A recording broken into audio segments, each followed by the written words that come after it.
She finds God. Okay, yeah, that's her own personal journey, but as far as saving the No, world, no, but she finds God in the hospital. okay, yeah, again, I love the but way you took that up as she finds God. No, she actually finds God. he was behind the couch. Hello, everybody. It's Real Shade. Welcome, welcome, welcome, welcome. It's episode 10. Episode 10? Would you believe it? We're already 10 episodes in. We're much higher in episode count than some shitty pilots that never made it on screen, so that's pretty impressive. Who would have thought in the 90s us three, would be sitting on people's television screens, perhaps? Who knows?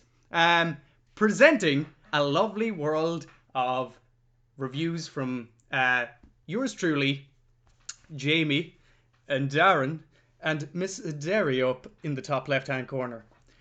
Welcome! It's a great day to be here. It's a lovely Sunday. We're broadcasting on Twitch. We're going to be up on YouTube during the week. We're on all the social networks down there at the bottom left. Compliments to Derry, the graphic designer up at the top left. This week, we're going to be doing something a little bit different. We're going to be getting everybody involved in the review. In the middle of the screen where the art takes place, that's normally live, is now a pre-recorded version of what was once live. But it is now in the past.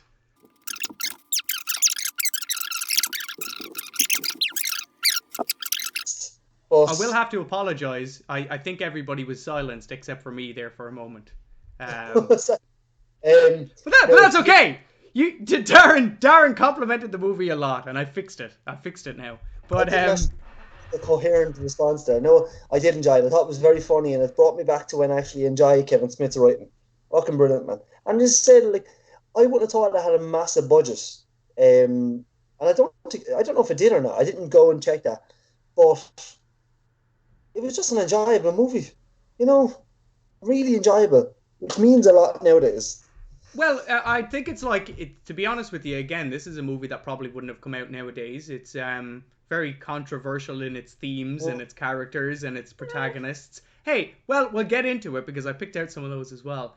Derry, it was your choice this week. It was my choice, and I haven't seen any Kevin Smith movie in a very long time. I'm just laughing because you said like, it's like it's like Clerks on a big budget. You say it like it's a bad thing. Well, it has its bad sides. Oh, it does. But if you're into Kevin Smith movies, it's a very Kevin Smith movie. Yes. Like 1 minute you're having this intellectual debate, and the next minute you're fighting a poop monster.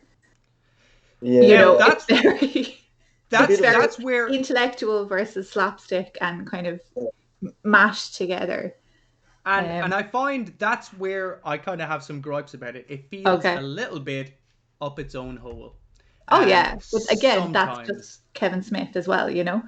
But like gratuitously so, like it's like sniffing your own farts sometimes. Right. And I'm like, you know, the things you're saying, they're not that smart, and it just feels like what in the 90s. Wow, that would have been mind blowing. Yeah, but no, nowadays like you're like, yeah, for the stuff that they're saying nowadays, it's not so controversial. It's not, and I thought it was actually quite respectful of the treatment of religion or whatever. It was. I bet. Well, yeah. I was about to say they have a disclaimer at the start. Oh, they do, and that was very much, I'd say, born from what Monty Python had to go through with Life of Brian.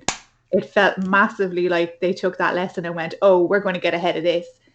But even then, I thought it was, you know what? But you know, I hear I say a lot of very disrespectful things about religion, so I'm kind of biased. But I thought it aged very well because there's a lot of practical effects. There's not a lot of, and I thought like it stands up to a movie that would be made recently as far as the visuals go.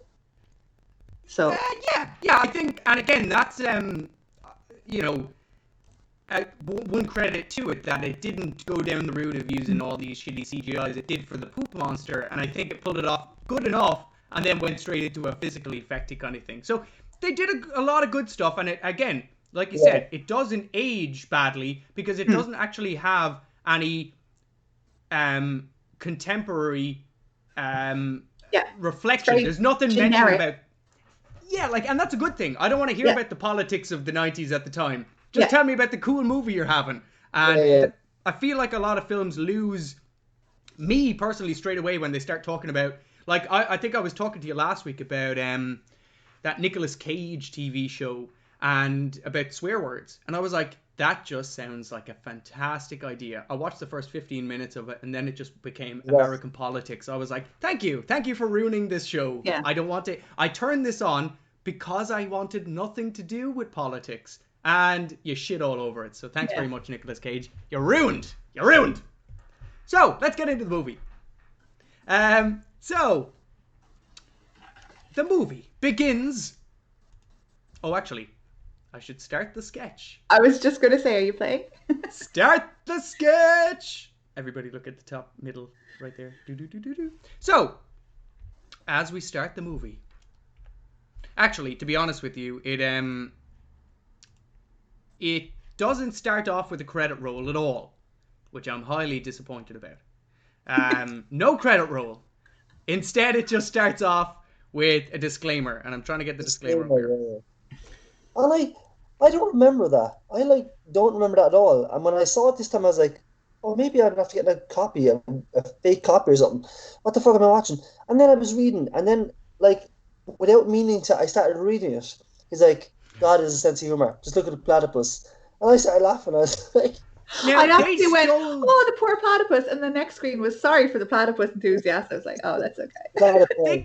They kind of stole that from Monty Python, and it's not from The Life of Brian or any. That's from The Holy Grail, where they were talking about the llamas, and then they went, and like at the very start, there were like 3 llamas, like they were given the credit roll, and 3 llamas were stunt llamas, and they had to stop it. And they're sorry about the preceding credits. They were very silly. Those people have been fired, and then the music starts back up again, and then it's like 4 llamas and a trapeze llamas, and it's like stop it again. So that felt a lot like this. I feel like the need to do it felt like the backlash from Life of Brian, though. And things like, it wasn't uncommon at the time for these things to have these disclaimers. Think about Michael Jackson's Thriller. That had, this is not part of the occult. We have nothing to do with the occult. And it was like, oh, that's so funny. But I kind of feel like nowadays having these disclaimers would be a good thing for stupid people. Because...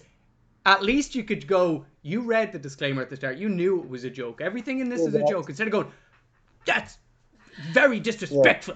Yeah, that's true, so, actually.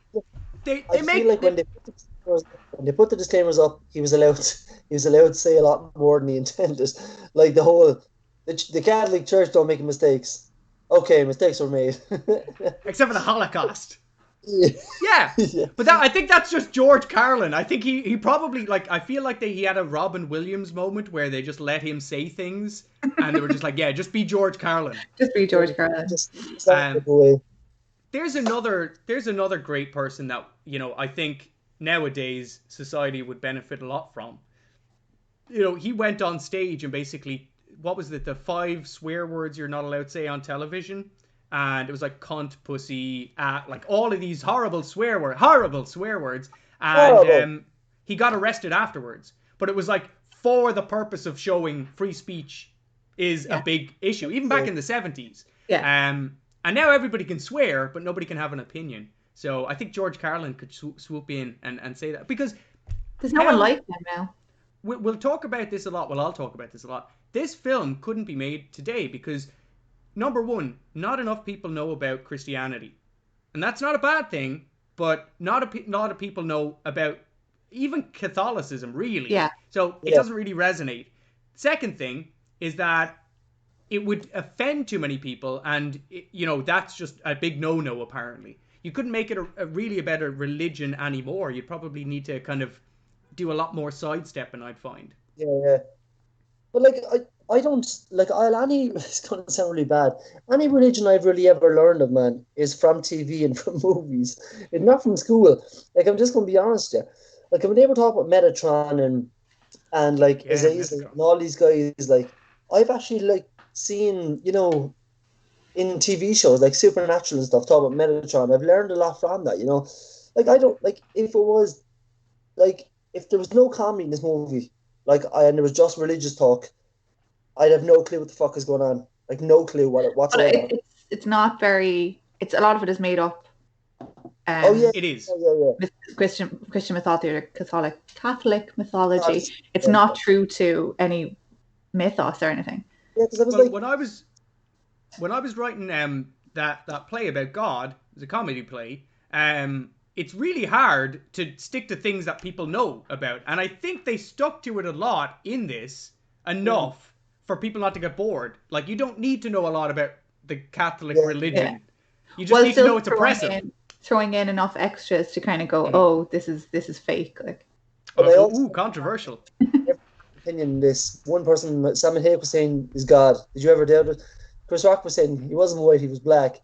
Like everyone had their own opinion. But this is that's obviously where Kevin Smith hit the nail on the head in this, because everyone doesn't have an opinion. Everyone is like, I know a lot of people who do think God is a woman, who, it's an entity. I don't personally, I'm not an atheist, but I'd like to believe there's something up there, but I don't necessarily believe in God. That kind of way.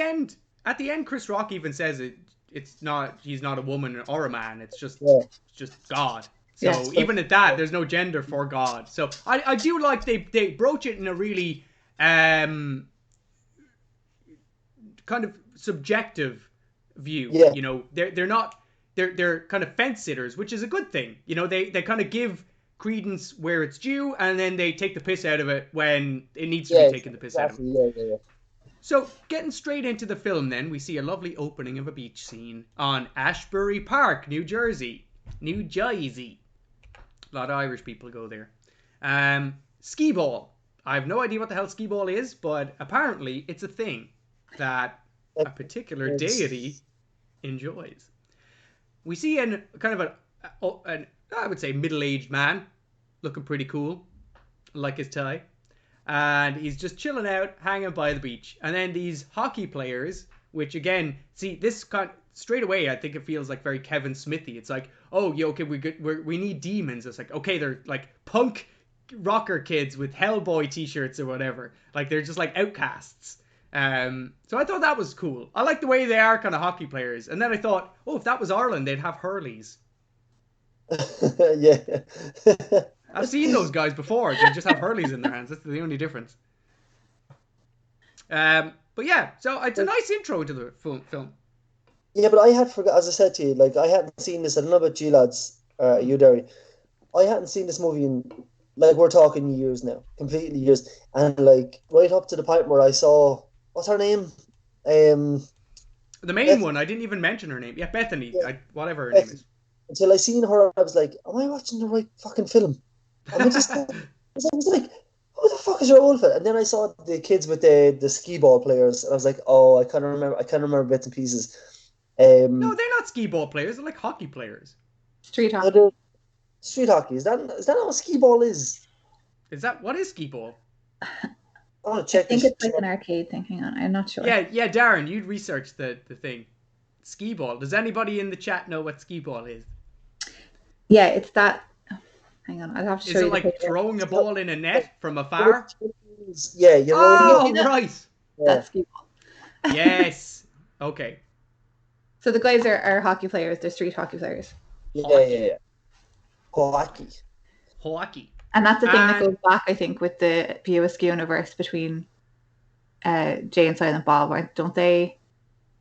Is there a lot of references to like street hockey and stuff like that? I haven't seen a lot of Jay and Silent Bob. In fairness, like I'm thinking of Wayne's World. Never mind. Yeah, game on, car. Wrong universe. Sorry. Wrong universe. That should be a crossover.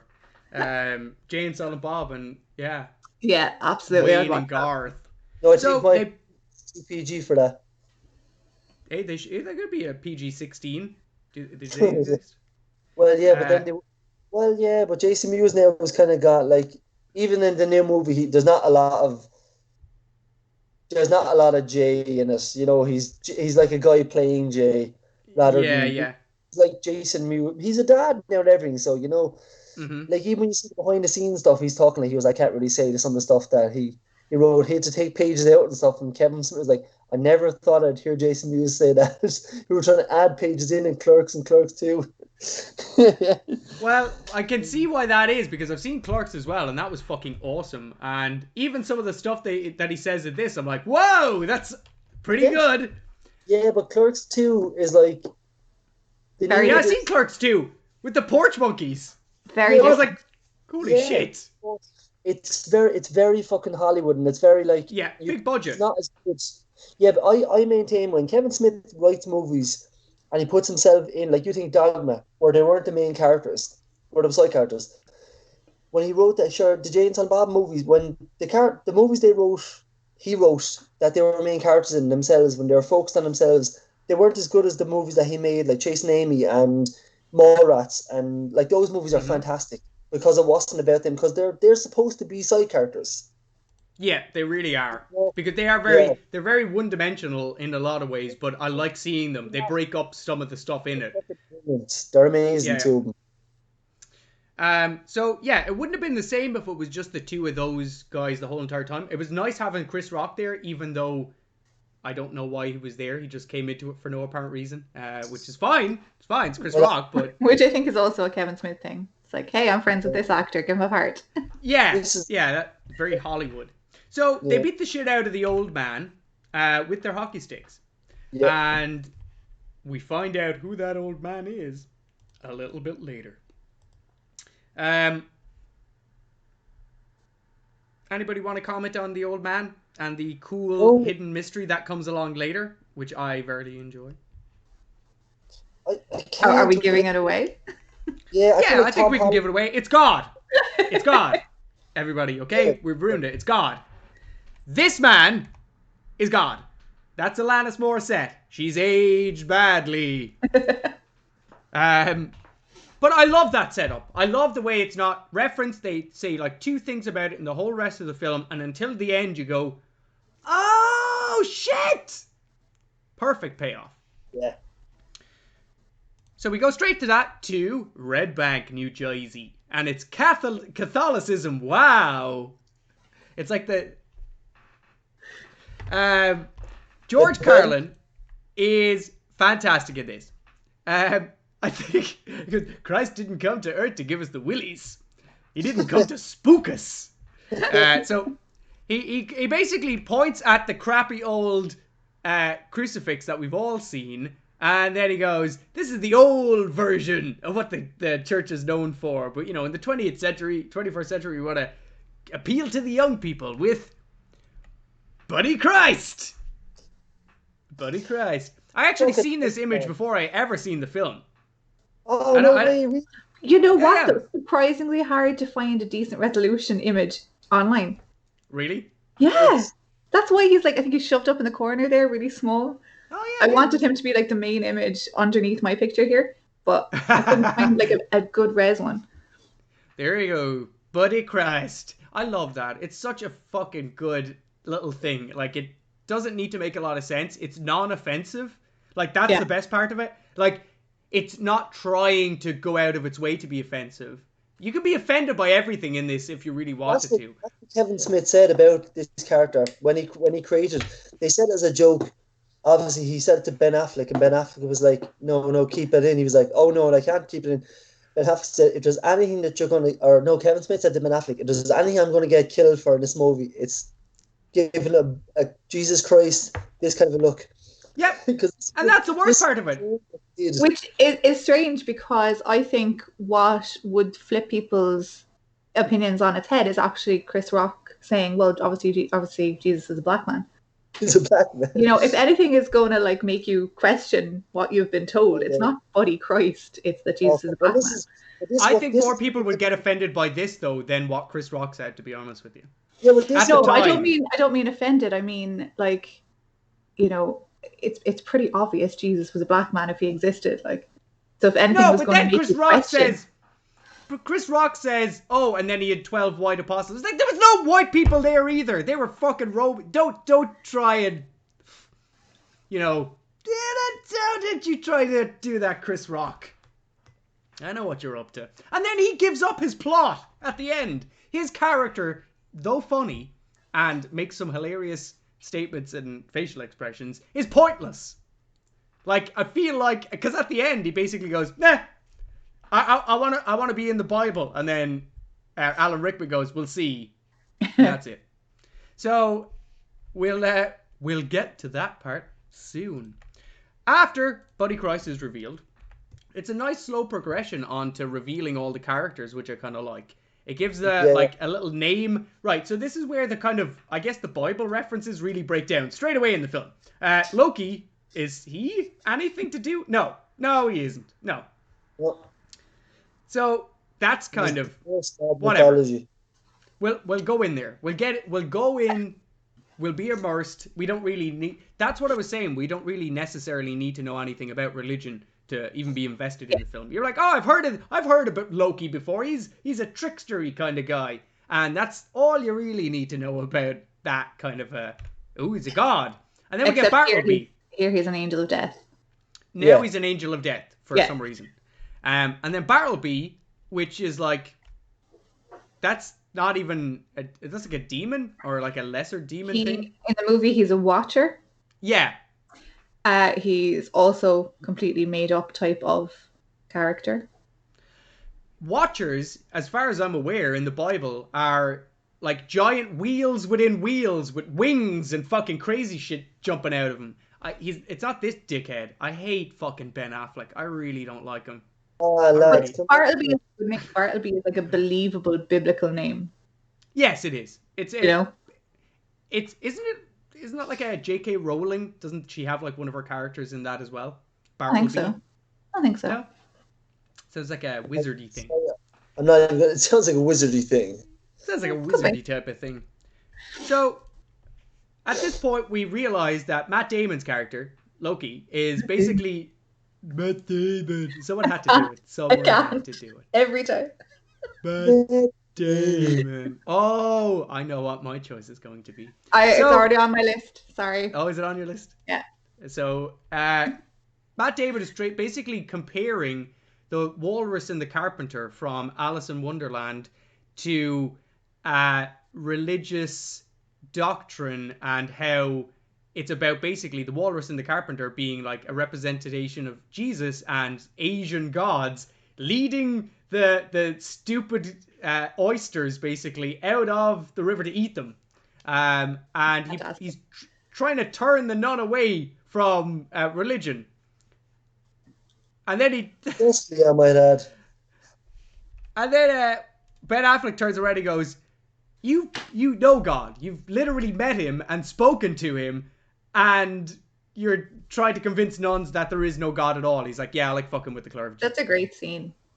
I think that really sets the tone for the rest of the movie. Yeah, but the two boys in the movie, for me, like, they carry the movie. Even though I love Jane and Silent Bob, but the two boys, obviously, they should carry the movie being who they are. But their fucking acting through this whole movie is spectacular. Ben Affleck, in particular, for me. I'm not the biggest Ben Affleck fan in the world, but holy fuck, some of the scenes, like, you can tell why he went where he went. I'm just saying, because I wouldn't be the biggest Ben Affleck fan, and I don't care about Batman and all that shit, but holy fuck, in this movie especially, he was brilliant. I would have liked to see two different people there, in my opinion. I don't know, they irked me. Oh god. Anybody get that? They were just so up themselves. They were so up themselves. It was just like, fucking shut up. And I think it works because of Ben Affleck and Matt Damon. In a Kevin Smith movie. Yeah, like they are meant to be. Well, Ben Affleck is. Matt Damon isn't. He's not normally in stuff by Kevin Smith, is he? Yes, Ben Affleck is in Jane Silent Bob. He's in Clerks. No, isn't he? No, he's not in Clerks. Matt Damon has been in 3 of his movies, but he's only been in it because of Matt Damon or Ben Affleck. No, Ben Affleck's been in a lot. 4 of his movies or 5 movies, but Matt Damon is only coming in because of Ben Affleck. But he's just become part of the crew now. So. Yeah, I don't like him. So.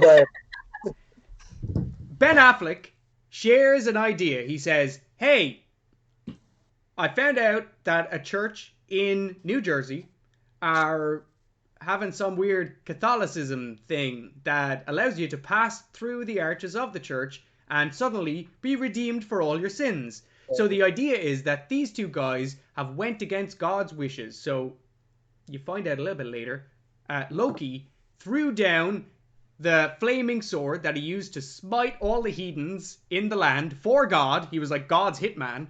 And he was like, no, I'm not doing this anymore. He was convinced by Ben Affleck's character, because Ben Affleck's character felt sorry for humans. And that's why they want to get back to heaven, because they're kind of regretting it now at this stage. Yeah. It seems a little bit... Yeah, fine. That's okay. Right? Okay. It's a bit hokey, but sure. Again, it seems a little bit up their own arse. Like I was philosophically outraged by what I was doing. Like, they do go on about the whole thing over and over again, don't you find? No, I like the way like. Why are they? Why? Right. Here's a few questions that I have. I would have liked to see him as like living in the middle of nowhere, like out in the woods, or living in a cave. Like, it's been literally since the beginning of time. They were banished to Wisconsin. Wisconsin didn't exist at the time. It's Pangea. I don't know. Like that's probably the joke, is that like Wisconsin is so shitty that they really need to get away from it. I don't know.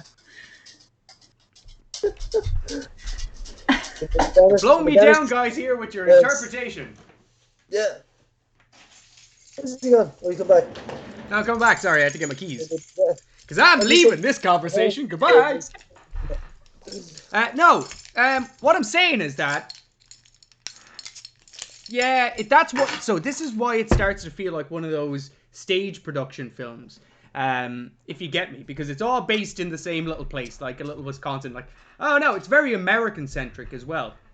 Again, America didn't exist at the beginning of time. America. But it does at the time of the movie. It does at the time of the movie.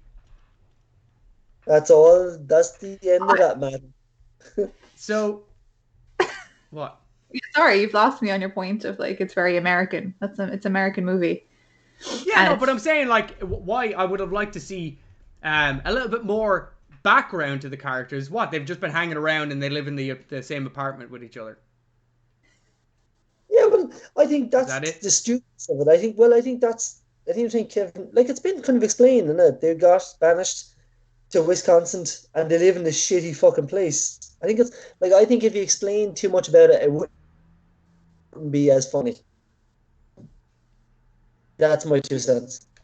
So they go to the next part, and he asks him to read the article, and then he sees that it's again this Catholicism thing to allow people to come in through the arch of the church to be suddenly forgiven for their sins. The rededication of St. Michael's Church. This is the guy from Clerks. Brian Hanrahan. And he has the same character name almost. He's Hicks as well. In Clerks, he's Dante Hicks. I think here he's... He's Grant Hicks. Grant Hicks. Oh, sorry, yeah. So he's trying to introduce basically the church, and we go a little bit ahead to where Ben Affleck agrees. And he goes, okay, fine. They basically have to turn back into mortals again, rip off their wings. So they have to travel from here all the way to New Jersey. And that's the kind of their side plot. But in the middle, Matt Damon wants to go ahead and murder this boardroom full of Mubi executives, and Mubi being like one of those it's clearly like McDonald's or a Coca-Cola thing, or a Disney, and they have an image of a calf, like a golden calf. Well, you see Clerks too. Yeah? Mubi are in that as well. This is Kevin Smith's brand. Yeah, he said if he ever opened a fast food chain restaurant, this would be his. He wants to have the next like McDonald's, but he wants to call it Movies, because it was started out in one of his films and he wants to make it as a restaurant. Wouldn't that be funny if he became the owner and thus the evil conglomerate that he actually killed in this film? Oh, the irony, Kevin. So he wants to go off and kill these guys for no apparent reason.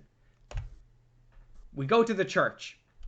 This is where we find out about the guy being in a coma, which, again, if you haven't been paying attention, is the guy at the start, who is also Alanis Morissette and is God.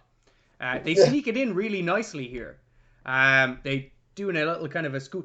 The cinematography in this film isn't really that great, to be honest with you. I don't like the direction. It's fairly straightforward, and that's what I'm thinking. Like, it was all directed by Kevin Smith, and it's all a little bit like kind of a Clerks kind of a thing, you know? Very simple, very straightforward. There's not a whole lot of complication to it. No, but that's his style. I don't think he's not that complicated of a guy, I don't think. Like, when it comes to me, because that makes sense. Yeah, but no, that's not even an abuse to Kevin Smith. That's just his style. It was for me. Like, a lot of the first shots in it are just pans across the screen, like. But it's all the film. The whole entire film is pretty much all of that. I think they have one or two very, cool shot. But other than that, it's very straightforward. Like dolly shots running across, or, I don't know, maybe long shots. There's a lot of long shots, but not a lot of inventive shots, coming in or anything like that. The music. Did anybody find out the music as well? Like, the music was pretty substandard, I felt. Music was kind of basic. Like, some of the background music, it was pretty much the same loop over and over and over again.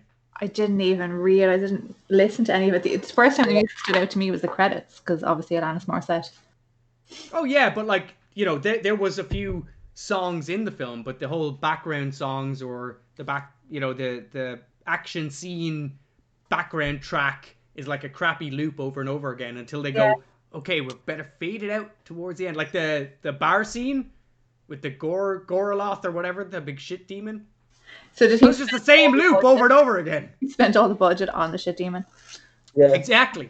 And they did a good job, in fairness. So now we get an introduction to Bethany. And again, this is kind of like that show and not tell. Okay, she's clearly just one of those lip service Catholics, and she's just going there out of habit. She's not really there out of any sort of a longing for God or religion. So we also find out that she is also working at an abortion clinic with her friend who is Jewish, who clearly doesn't give a shit about any of these people. First love. Jean Garofalo, yeah! I love the way she comes in and she's just like, walks over and she's like, hey, is that the Pope? And everyone, oh. So she comes in, they have a bit of a chat. It's pretty much explaining the character is like, oh, I'm a doubting Catholic, and the other one is like, I don't care, I'm Jewish, we killed your savior, so it's not. The characters they're all really basic. There was no really depth to a lot. Like, don't get me wrong, I still love the movie. I'm not bragging on it, but like the characters are all basic. They were all very just. Well, like Bethany is like, she speaks like this pretty much all the time, and it's okay, and it's like, wow, I'm excited. Like, again, not a bad actor, but the whole film, the direction is just like, nah. I wish there was like more, if you get me. There's no descriptive word I can give for that. In the direction, not, But, like, again, I think there was so much to it. Like, it's a two-hour film. Kevin Smith had a shitload to deal with. It's just, I feel, it's pretty much the start of his big career as a cinematographer, director, that kind of an idea.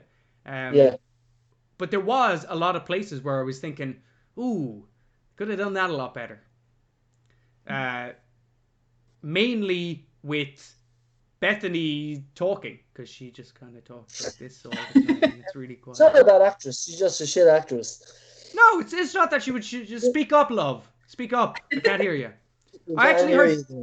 I heard Tennant had that problem as well. I heard Rob Pattinson in Tennant. Wasn't he really hard to hear? I haven't seen the film. I haven't seen the movie either. I heard it was really bad sound mixing in it. Yeah. We then get an introduction to Jason Lee. And... Jason Lee. Remember Jason Lee, guys? Yeah, I remember Jason Lee. His name was Earl, wasn't it? Yeah, Hollywood won't work with him anymore. He's like... It's because he's a big Scientologist. He's his worst his own enemy. He's his own worst enemy. And he just... when people have like verbal diarrhea, or like stuff they say can get them into fucking trouble. Like, he hasn't made a movie in God knows how long, and obviously he's a Scientologist. But like, I'm after finding loads about. I didn't know Jason Lee was a skater. I didn't know he was like could skate. But I didn't know this.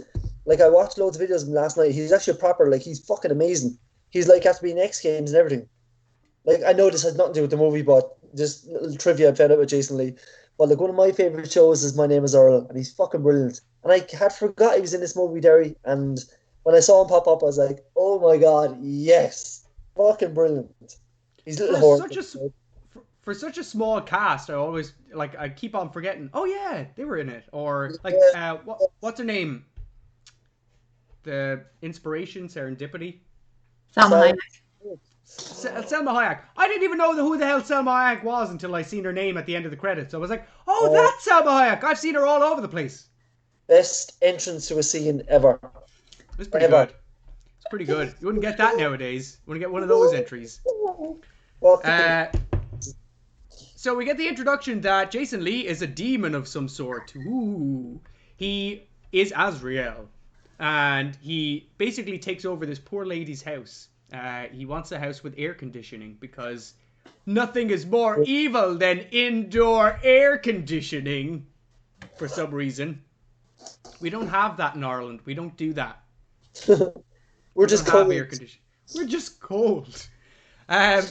So they decide to make the house the base of operations. And then we go to Bethany's room where she's asleep. And it's not that bad. But then Alan Rickman comes along as Metatron, the voice of God. This obviously scares Bethany, and she tries to put it out with a fire extinguisher. Yes, and with a fire extinguisher. Do you have to use the whole can? So she basically doesn't want any intruders at that time of night. And who would? But it was Alan Rickman all along. That's okay. Alan Rickman's a nice guy. She swings out a baseball bat and he turns it into a fish. Which I think is, what are you going to do? Hit me with that fish? Like, I love that. I thought there's a lot of cool little little gags like that are pretty good. Where they go into the little cafe and they're drinking tequila. It's like, are we in Mexico? No, we're just down the road. But I love that. I have a question about that scene. Yes. Does she have pants on? No, she has pajamas on. No, but she didn't have pajama ends when he came in. She just had a night shirt on her, like a t-shirt. And he just went, let's go to the Mexican bar. Like, well, in fairness, he doesn't have anything at all, so he got nothing down there. He's just a Ken doll. I like that. Took their penises away. And that's funny, because they don't mention why. You remember that whole Bible thing where angels started getting it off with people? There's a few cool, few funny religious gags in it that you don't necessarily need to mention. I think that's really good. It's a really it's a Kevin Smith joke all over. Get out. I couldn't rape you if I even wanted to. He just pulled down the pants and I was like, that's, as an adult now, that's fucking disturbing. It is. It's pretty disgusting. I'm like, it sounds a little bit gay. I would much rather see him with a penis than what I just saw. That does sound a bit gay. And all the better for it, Darren. If it means giving that man a penis. Kevin Smith, I don't think Alan Rickman was ever in any of his other movies. But what a fucking... I know he had Ben Affleck and somebody's friends of Ben Affleck, but I mean, fucking Alan Rickman was a phenomenal actor. He's a world-class actor. But he wasn't working for that long. I mean, I think wasn't Die Hard his debut? Yeah. Yeah. He wasn't that big at that time. I think he started going way bigger. He was pretty much a 21st century big time actor. Yeah. But during the 90s it was pretty unknown. Yeah. I don't think it was really until Harry Potter that he blew up, was it? Yes, actually, he was. That made him huge, being Snape in that. Yeah. So, I always kind of. I think this was the first film I've ever seen him in. This movie. Which is yeah. I think Alan Rickman was fairly. He was fairly. I don't think he was just after Harry Potter blew up. I think I might have seen the presence of an actor that's been around, that's had a long career. Yeah. I think. Yes. And I was really surprised when I found out that Die Hard was his debut, because he does have that, you think he's been around a long time and been in a lot of things. Do you know what actors nowadays? A lot of actors see. It's funny the way the COVID thing is. The pandemic has happened because a lot of movie actors now have had to turn to TV because they know TV is the way it's going. But Alan Rickman was a stage actor who became a movie actor, but he actually did TV as well as movies. Like on a regular basis, he did TV shows, guest spots and stuff. So he was like the first movie I remember seeing him. I think it was Die Hard. It was the first movie I'd ever seen him in. But like that fucking voice alone, that's just he's so distinctive. He's like a fucking Morgan Freeman. He's so distinctive. But he's like I would have thought that he was fairly well known when he was in Dogma. Well, even at that, I think at the time, to be honest with you, most actors from Britain all came from the stage, like Patrick Stewart, Brian Blessed. They all started off as stage actors, and again, it just shows you how much of a benefit that people that started off in the stage have, even when it comes to comedy roles. Like all of those great stage actors are fantastic comedians, every single one of them, because they know how to gauge that audience. Yeah. So Alan Rickman comes in and basically shows off his Kendall doll appendages. Then shows off the wings. Derry, what did you think of the wings? Can't hear you, Derry. Sorry, my dog is being annoying. Love the wings. Again, practical effects really stood up to, I mean, how long are we now? 20 years on? 22 years or whatever, stood up to being on screen now. And that's, yes, without question. Why can't they do more things like that? That's what I'm saying. That's I have no problem with digital effects to a certain extent, but it ages the movie. And I think if you want your movie to stand the test of time, you've got to go with practical as much as possible. And I think that's why something like Dogma stands up now, is because things like the wings, they didn't just go, oh, we'll just throw a stick on his side and CGI in the rest. You know what I mean? Yeah.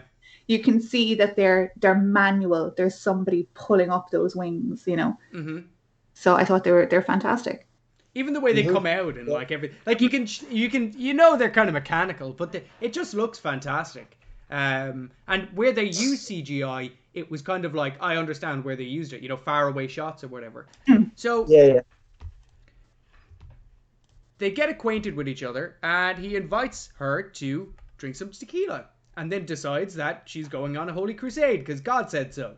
Now, normally, that would drive people a little bit insane, but, she's kind of depressed, and you find out that she's had, a disease in her womb that she can't have children, and also she's divorced. So, might as well kill yourself at that stage. Right? Ouch. So he advises that she's going to go away and find two prophets.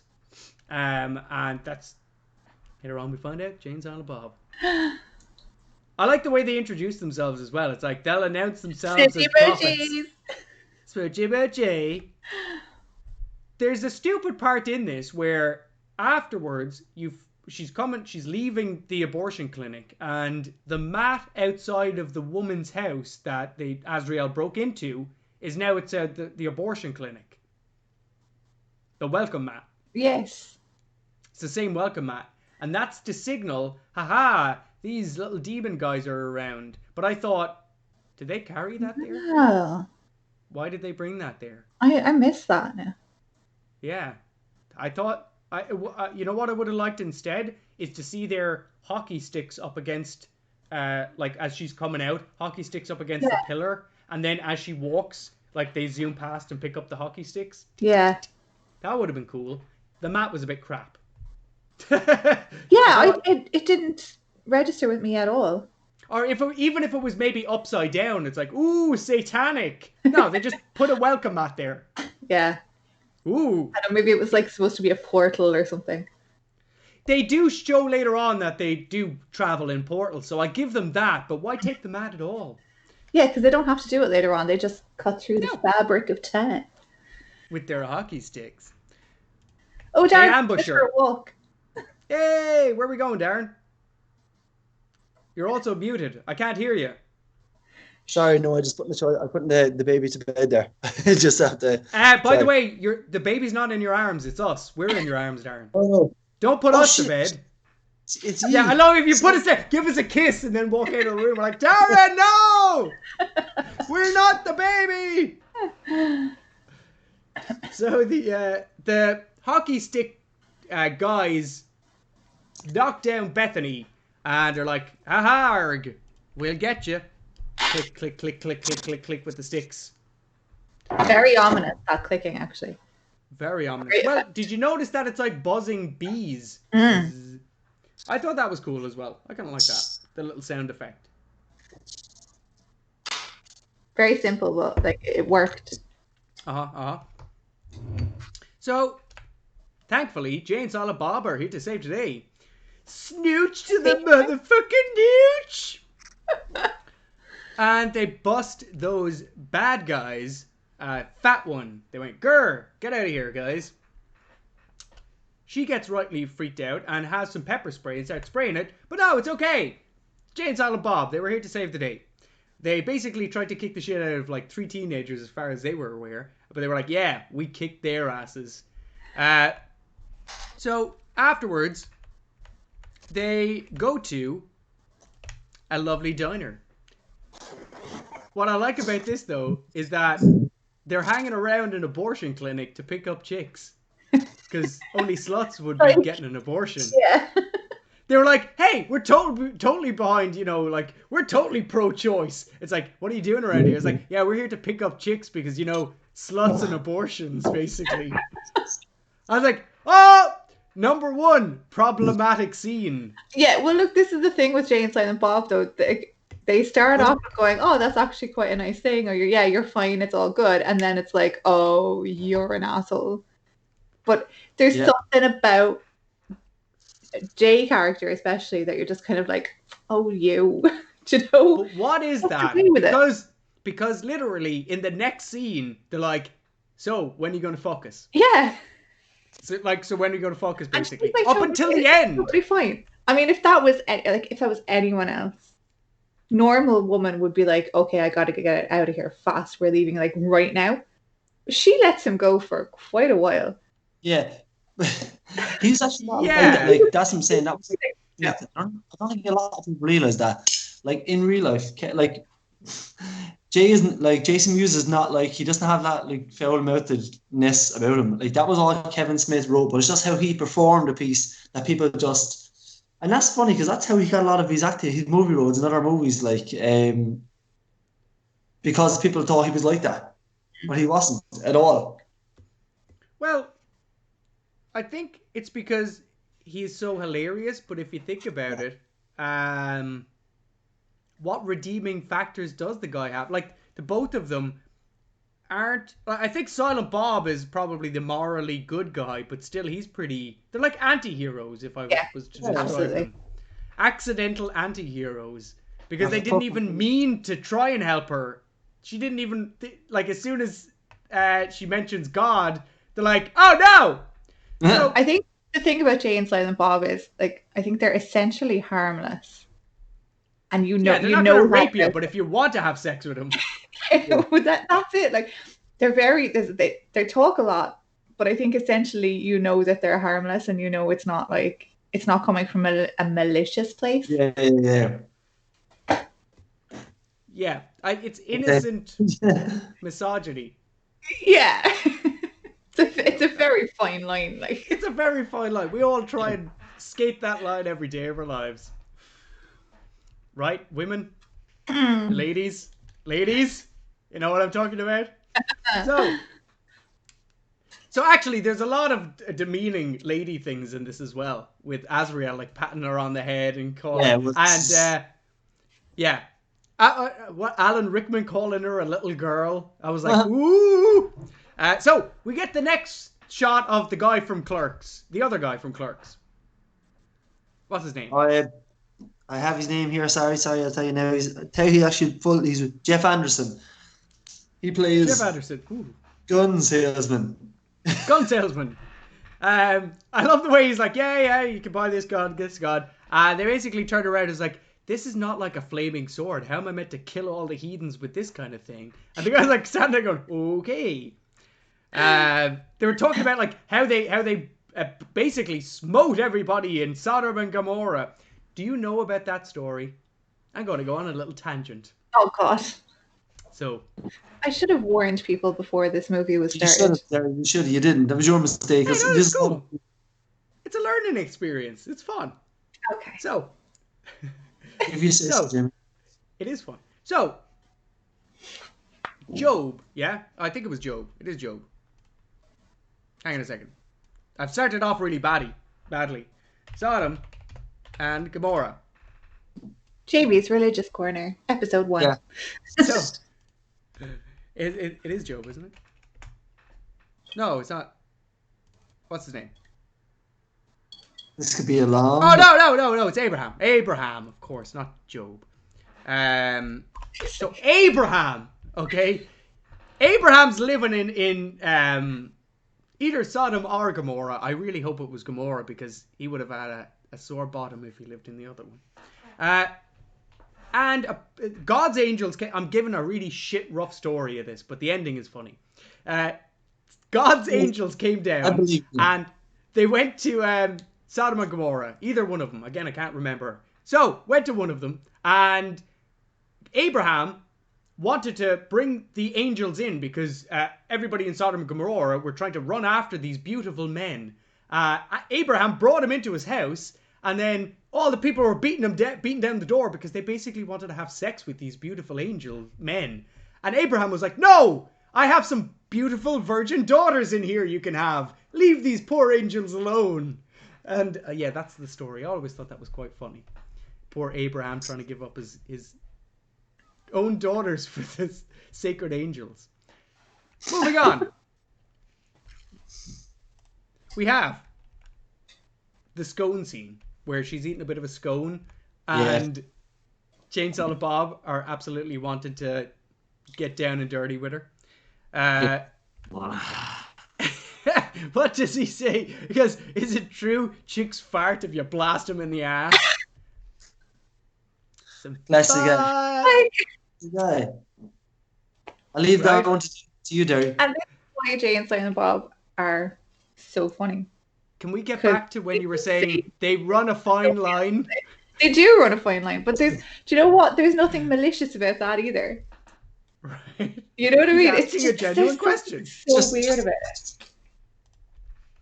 it. I love it because they say the most inappropriate things, and I'm like, yes, that broke up that moment right there. I love that part of it. So she has to follow them to New Jersey. They need to go to New Jersey. They have like this cool chat about 16 candles and John they Hughes. have this John Hughes about like them going. They were like, yeah, there was like this film where nobody in this town was dealing drugs, and I was like, yeah, let's go to this place. But there is no such place as what is it? Sherman in Illinois. There is no Sherman, Illinois. That fucking John Hughes lied to us. So good. And what was he saying? The Breakfast Club and all those kids actually attended. Like up for fucking attention. So she decides that she has to go with Jane, Silent Bob to New Jersey, and they take a car, and Jay drives, but he doesn't know how to drive. He has no idea how to fucking drive. What gear? Well, I think gear. But I think that's because most cars in America are like automatic gears, right? Yeah. They don't have a stick shift. Drive reverse, yeah.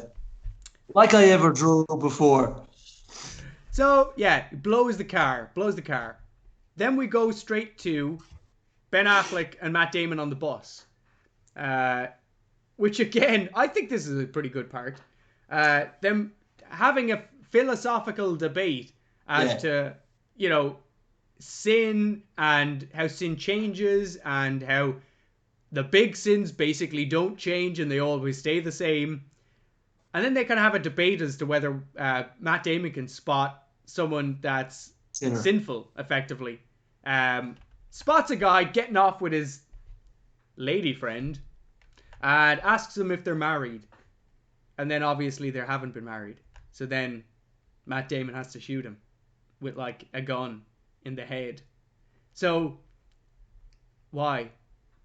I think it's just another one of those things you have to just accept in these movies. You really just like it was. I get it. He's like trying to He's trying to. It's just proving a point, but I mean, that's like Ben Affleck says. I'm not trying to insinuate. I'm flat out telling you. So obviously, it's like, right, fuck you too, bang. But if you just shot your man, would you not shoot everyone else? Because obviously more sinners on that bus. I was thinking, like, why do you let all those people go? He's just proving the point, though, because I think that was it. It was simply to prove that point in that argument at that time. Why does God have this person or angel that just goes around murdering people? I mean, it's good to have someone to keep your hands clean, right? Right. Yeah, it's like a mob boss. The Godfather. Oh, coincidence, right? So the bus swerves off, and then whose head? Ron's head. Then who's that? Martin. Brilliant. Again, I've never heard that song before. What is that song? That's just Ben Affleck and Matt Damon having fun. That was like totally added, that's it. Martin. So we get back to the guys hanging out on the bridge, and the car is still broken down. Jane Silent Bob, kind of pissed now. She'll probably never have sex with him. And then we get Chris Rock slamming down into the ground. I would have liked to see an imprint in the concrete. That's just me. Also, why is he bollock naked? But what I don't get is why did they have to show that angle? It's not it. He's a pretty good ass. He's a pretty good butt. Does Chris Rock? It's Rock. Hard. Nothing against his ass, but dude, you don't have to like show me that angle. I mean, show me from a side view, and I would have seen his. Yeah, you know what? But Jade also doesn't have to ask, like, do girls fart when you blast them in the ass? There's nothing in a Kevin Smith movie that's off limits. Like, I totally agree with you. I totally suppose some things you just have to. It was a serious moment that had to be broken up by complete stupidity, and that was. There you go. Okay. Rufus is the 13th apostle. Yeah. Rufus. But I don't know why he was like. You know what you were saying? I thought Chris Rock fit perfectly in this movie. Like he had in the world being in this movie, but I think he fit perfectly in it. To move I didn't think it was that great in this film, to be honest. I thought it was okay. I really enjoyed him in it. I thought he was great. I'm not a big Chris Rock fan at all, but I just loved him in this movie. Yeah, well, no, I do like Chris Rock. It's just that he's grand. Like, he's some really good bits, and again, like I said, some funny parts in it. I'm just like, he just kind of is in it for a bit. Whatever. Not stand out. Yeah, nothing standoutish really. It's just kind of there. And then at the end, his whole point of being in it is just like, there's no point in him being there, really. He only came down to do something that really didn't happen in the end. So, it's just a good excuse to have Chris Rock in there, I think. Of course it is. That's a Kevin Smith trademark. So they all go walking. Hey, it's like the Wizard of Oz. They're all picking up people, right? What's he say to last week?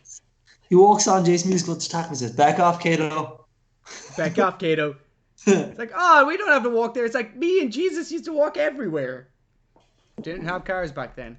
You ever seen the hockey guys? Apostle? What's an apostle? Apostle.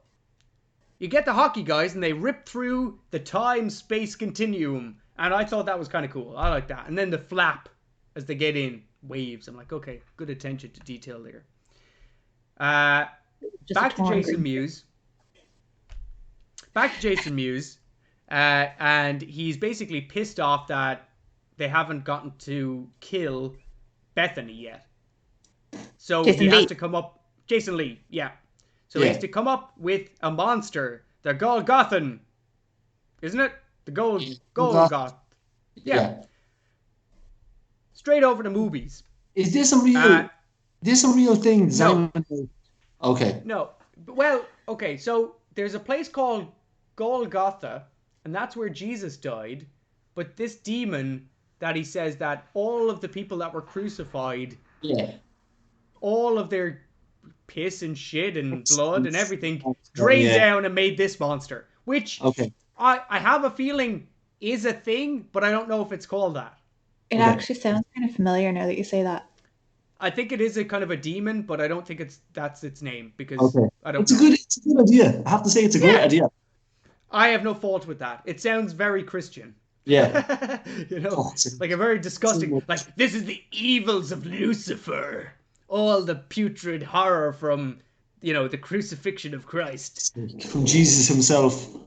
If you've ever been to a Catholic mass, it sounds pretty much like that. Dogma. But you know what? I did, even though the guy got like your man stand up the effects of the whatever came up at that fucking toilet and stuff. Like I don't mind the fact that the effects weren't fucking amazing. I still think it was cool. I think it was cool, but I think you can forgive it because it was this type of movie.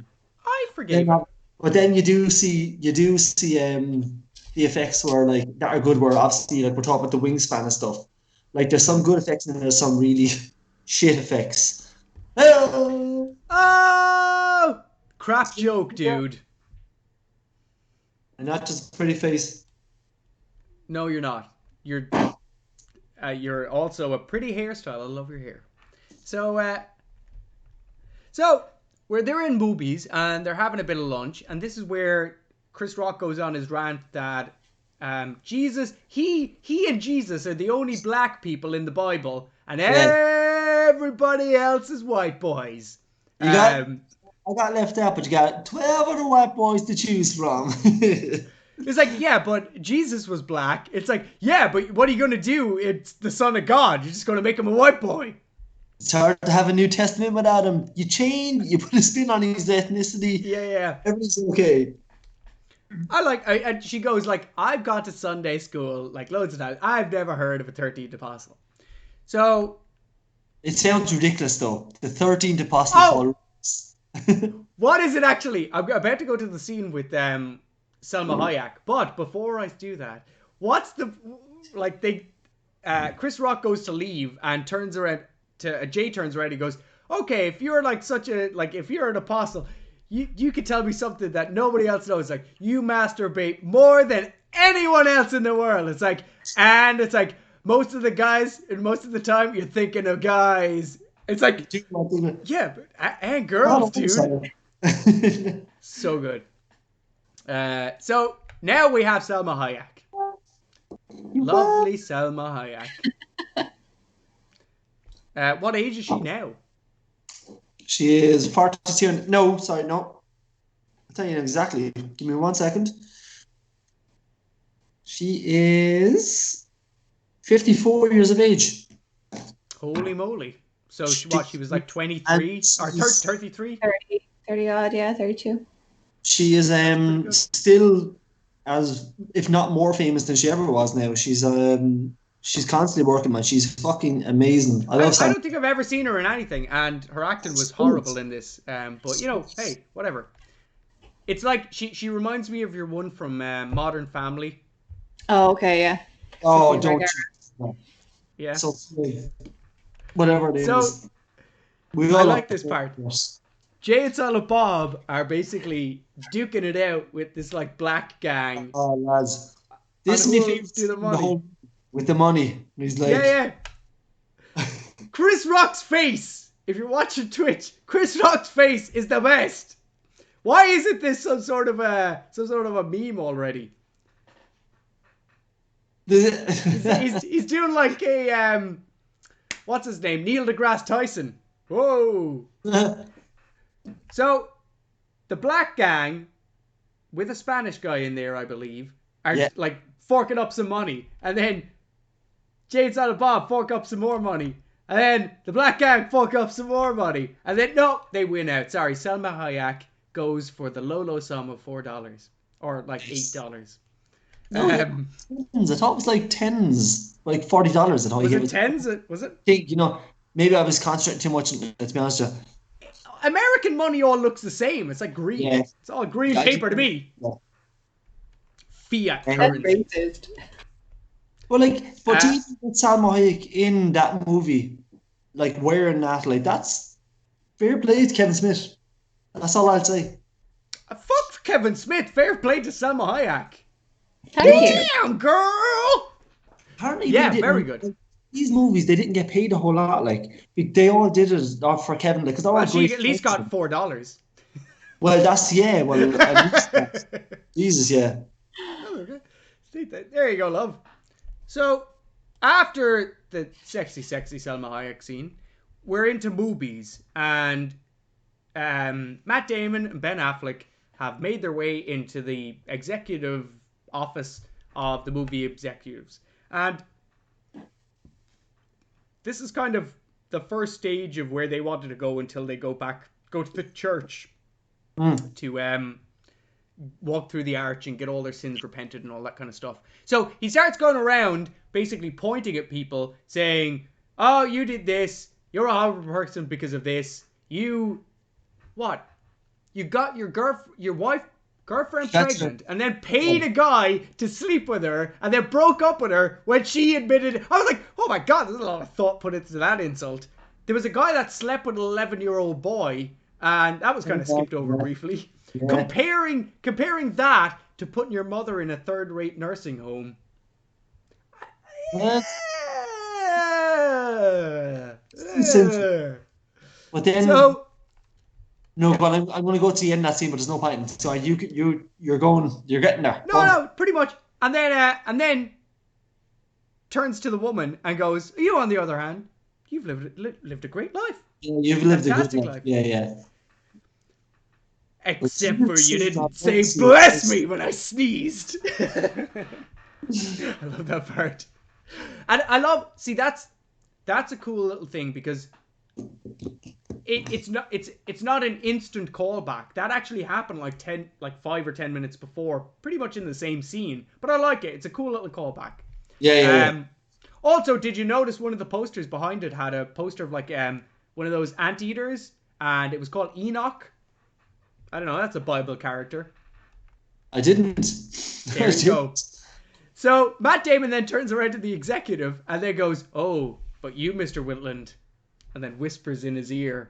And then he's like, "Oh, God." And he's like, "And you're his father." I was like, what? Who are they talking about? Yeah, see, that's like, I'm thinking, did he like rape his son, or did he fucking do like?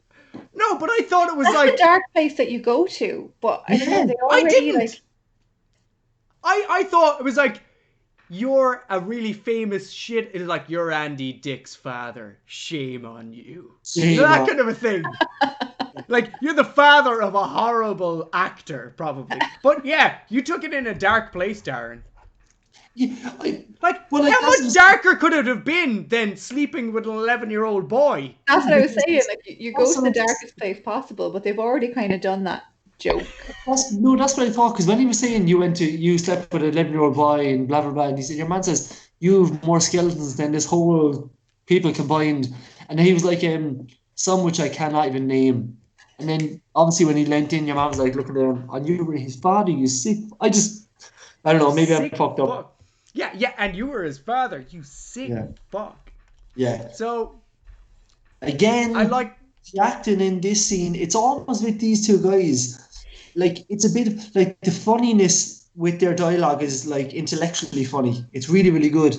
Like, they tell a story, these two boys, when they're actually together, Ben Affleck and Matt Damon. But again, I think their scenes are all the scenes I enjoy the most. I thought the intellectualness came off as up your own arseness, specifically because, and I probably only kind of realizing it now, is because they only look about 25. And like I was talking about before, I would have liked to see them maybe being aged. Like, imagine Alan Rickman in that role and another Alan Rickman equal in those roles. That would be fucking phenomenal.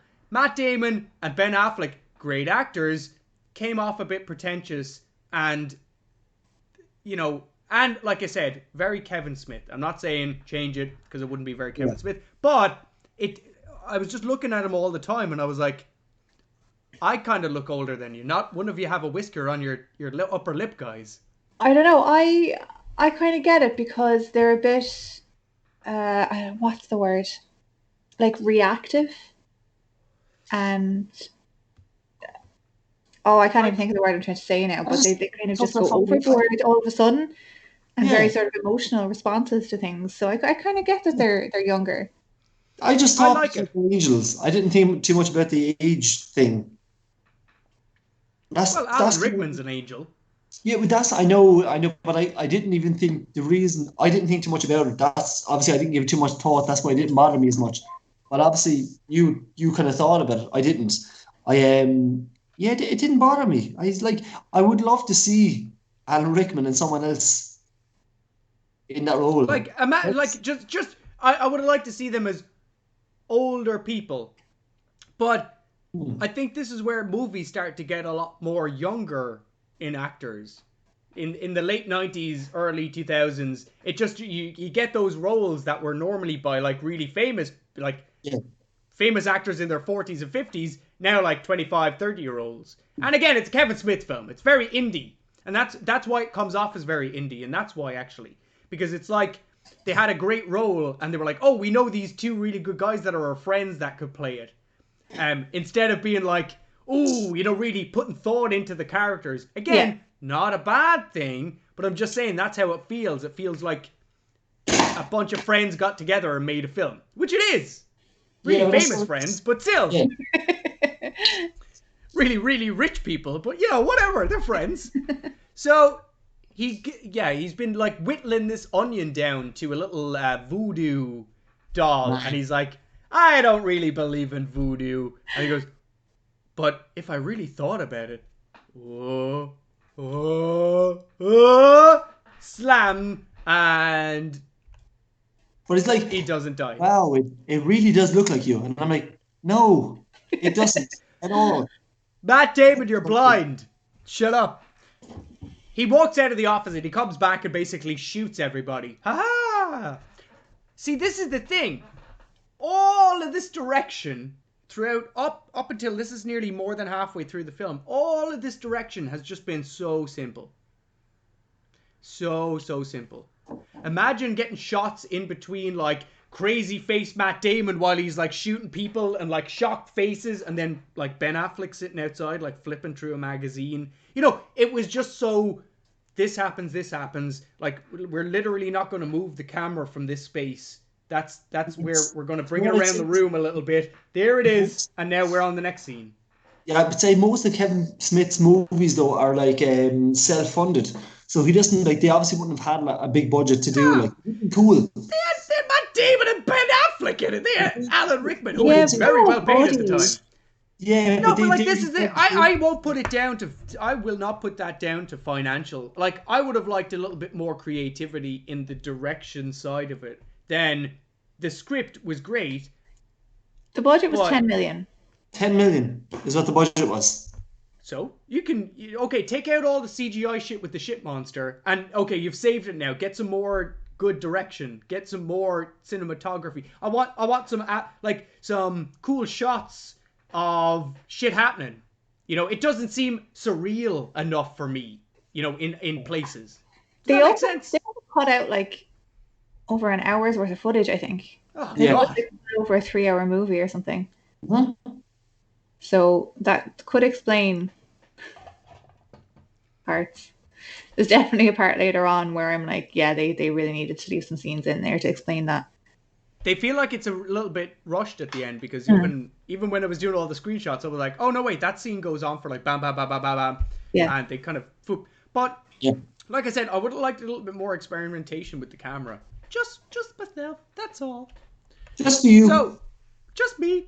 So, we get the shit demon, and Selma Hayek basically explains that God is a woman, and she inspired the people to write the Bible, and also 19 of the most 20 best films of all time. It's like, what about the 20th? Oh, it was about a boy, and then these people tried to get into his house, and yeah, I like that. I like that part as well. She's like, I had nothing to do with that crap. Someone had to sell their soul to the devil for that one. Someone say, you of all people should know it takes more than tits to make a woman. I was like, well done, Kevin Smith. Giving those females something there. Do you know they're trying to remove Donald Trump from Home Alone 2? I heard this. And even Macaulay Culkin wants it done. I heard that they wanted to put in an older version of Macaulay Culkin and he was all for that. I don't know that he was all like... They wanted to put an older version of Macaulay Culkin. Yeah, meeting himself, like... They are rebooting Home Alone and Ryan Reynolds is writing it. Are they? Yeah, that's Okay. that's I've a real. seen his Mint Mobile adverts for his mobile network, and they're funny, so I'm okay with that. Yeah, okay. Yeah, Ryan Reynolds can do anything, and I'll forgive him. yes, fucking can. He's Ryan Reynolds, goddammit. So the shit demon, this is where the CGI happens, and again, not too bad. You know, it's forgivable. It's like 21 years ago, 22 years old. It's pretty good for 22 years old, Yeah, right? definitely. Budget. It's mostly Like, puppet or yeah, they use their money wisely, in my opinion. Mm-hmm. I really think, like, all the practical effects, even at the end of it with the wings and stuff, is fucking great. Like, brilliant. So the Gold Gothan, it's a shit demon. It is. Ha ha ha ha! Great, cool puppetry. I like the puppetry on it. It looks really cool. What did your man say? I knew I was going to get killed something today. Yeah, the black guys all storm the demon, and they do. No, they get destroyed. They get absolutely shit on. Yeah. Literally. So Kevin Smith comes up with a great idea to spray some, what is it, like deodorant or mouth spray? I think it's like air freshener. Air freshener? Yeah. Knocks out strong odors. So knocks out the strong odors. They then go, okay, we gotta get on a train and we're gonna go to New Jersey. So they get on the train and bump into none other than Larry and Barry. Loki and Bartleby. I was like, for a minute, I was like, why did they call themselves Larry and Barry? And up until the scene when Ben Affleck had like that thing to her neck, I was like, oh, B for Bartleby and L for Loki for Larry. Right, I get it. That was funny. Larry and Barry. No? Come on, Jamie. I had a chuckle at that. So, I normally wouldn't get that. You'd fucking get that. Come on, you're slacking on me, buddy. I'm slacking, man. I was just thinking about so many other things, like why are they so young? But you like, It almost sounds like you're bitter about that. I'm bitter. But I mean, even the little conversation, like I go back to it again, and it probably means nothing, but I just enjoyed their scenes. Like even the conversation with Ben Affleck in Year One, I think the movie is really cleverly written. It moves at a great pace and stuff. No, like, it's not, Darren. It isn't, Darren. It's not cleverly written. I'm sorry now, but I will have to put that to rest. It isn't cleverly written. It's written to be sounding like it's clever. It isn't clever at all. You would know. It's almost I would, like, because that's how I write. It's almost like Kevin Smith having an argument with himself. Right. And then throwing in some jokes in the middle. It's like I'd find more controversial statements on like a forum on the internet. Yeah. The Onion. You know, like I find smarter rants on Reddit. But that's like I said at the beginning, it's still very respectful in its treatment of religion. It doesn't cross the line into being controversial or into being offensive. Now, like it's questioning. Argue, it's not pro-Catholic, it's not pro-atheist, it's very agnostic and questioning. Which is fantastic. And we can ask whether they purposely dumbed it down because of that. Perfect. That's fine. That's reasonable. But was it the smartest? Like the whole carpenter and the walrus at the start. I was like, oh, that's funny. But I was like, a nun would genuinely never believe that. That's the most stupidest thing I've ever heard. So don't pretend it's like, oh, it's so intellectually sound that a nun would leave the nunnery. I was like, no, that wouldn't happen. It's funny. It ain't smart. There's solid arguments. There's solid viewpoints and opinions, and they are based on like very legitimate. Yeah. Like, well, then when there's no opposition. They're not as in depth as it would have you believe. Yeah, but there is a disclaimer at the start of it saying that, you know, this is not actual fact. It's just to be taken in light. I'll put it to you this way. It's like Ben Affleck and Matt Damon play it so well that they do come off as intellectual. It's amazing. Yeah. It could have been done so wrong where they just sounded like they were trying to be smart, whereas they do sound smart, but they just sound so smart they're up themselves smart. You know, that kind of a way. And you like those apples. They're wise and understanding of what they mean, because they just seem like young guys trying to be smart. They like, if I was to hang around Trinity for a while and just listen to what like all the 21-year-olds are saying about society, you know, I'd be like, yeah, anybody can have that opinion, but does it fucking mean anything? So that's my rant about Ben Affleck and Matt Damon's opinions in this film. I.e. Kevin Smith's rating. Wow. I.e. Kevin Smith. We then have Bethany revealing to Ben Affleck that they're going to New Jersey. Well, they try and get along. They're having a drink together. And she's basically pouring her heart and soul out about how she stopped believing in God because something. What happened to her? She rang her mom and her mother. Oh, yeah. And that was it. It didn't make her feel any better, and she lost all. So, she only once says that she got a disease in her womb that was stopping her from being able to get pregnant. This is the part where she says, oh, my mom called to comfort me about, it was just something. And then she said, God has a plan. And I was like, thank you, film. Because guess what you did? You just referenced something that happened at the start of the film. Was a very controversial thing to do because you're making a statement about that controversial statement, but you didn't shove it down her throat. You didn't say, oh, when I got a disease in my womb and can't have children anymore, my mother, she tried to... It was like, she just did a little bit of whoop. And I was like, I got you. I was smart. I like that. Mm. That's what makes things smart. That's intelligence. And I like that. So, but this part, she's just like, Rufus comes in after sleeping on his shoes and his shoe, rubbing the shoe. Rubbing the shoe. That's why is he rubbing the fucking shoe? No, like that shoe. Why not, like? And then Bethany is like, oh, Rufus, I want you to meet my new friend, Barry. And Barry's like, did it? I mean, Bartleby's like, did it? It's Rufus, the prophet. Or the apostle. Apostle, yeah. Jay wakes up at this point. He's sleeping on I didn't come and you He goes, I didn't come and you peed, I swear. I fucking love that. It's like, it breaks up the little tension there. And I was like, what? Did he just say he didn't come and pee? And again, it's a callback to him being like, I'm thinking about guys. So many films can, like, that's how simple it is to do a little bit of a callback. That's how simple it is to have your audience, be involved in the film, to have those little bits of callback. Because if you don't have them, your audience just got to sit there and go, bleh, it's just mindless. But keeping their attention. Yeah, it's almost like a little reward for paying attention. Exactly. And, you get the little in-joke. Yes, it's the in-joke. Even though that's funny by itself, you get it from what has it's another level, yeah. Exactly. So she gets thrown to the after, like, Ben Affleck loves going for her jugular, right? With like the bottle and then the knife. What? Do you not like whatever he's into? Right, I know, right? Like Army Hammer. Do you hear about Army Hammer? Yeah. He likes eating people. What? Ooh. Have you not heard about Army Hammer? Okay, after this, go Google Army Hammer. Okay, Army Hammer. He likes eating people. Sorry, yeah, after this, look up Army Hammer. Type in Army Hammer. Allegedly is a cannibal. Allegedly, by his own admission. Allegedly. Right. So, sorry, this just came out of nowhere. Oh, Jesus, okay, let's go. So, okay. Am I have to have 20 beers? What the fuck is happening?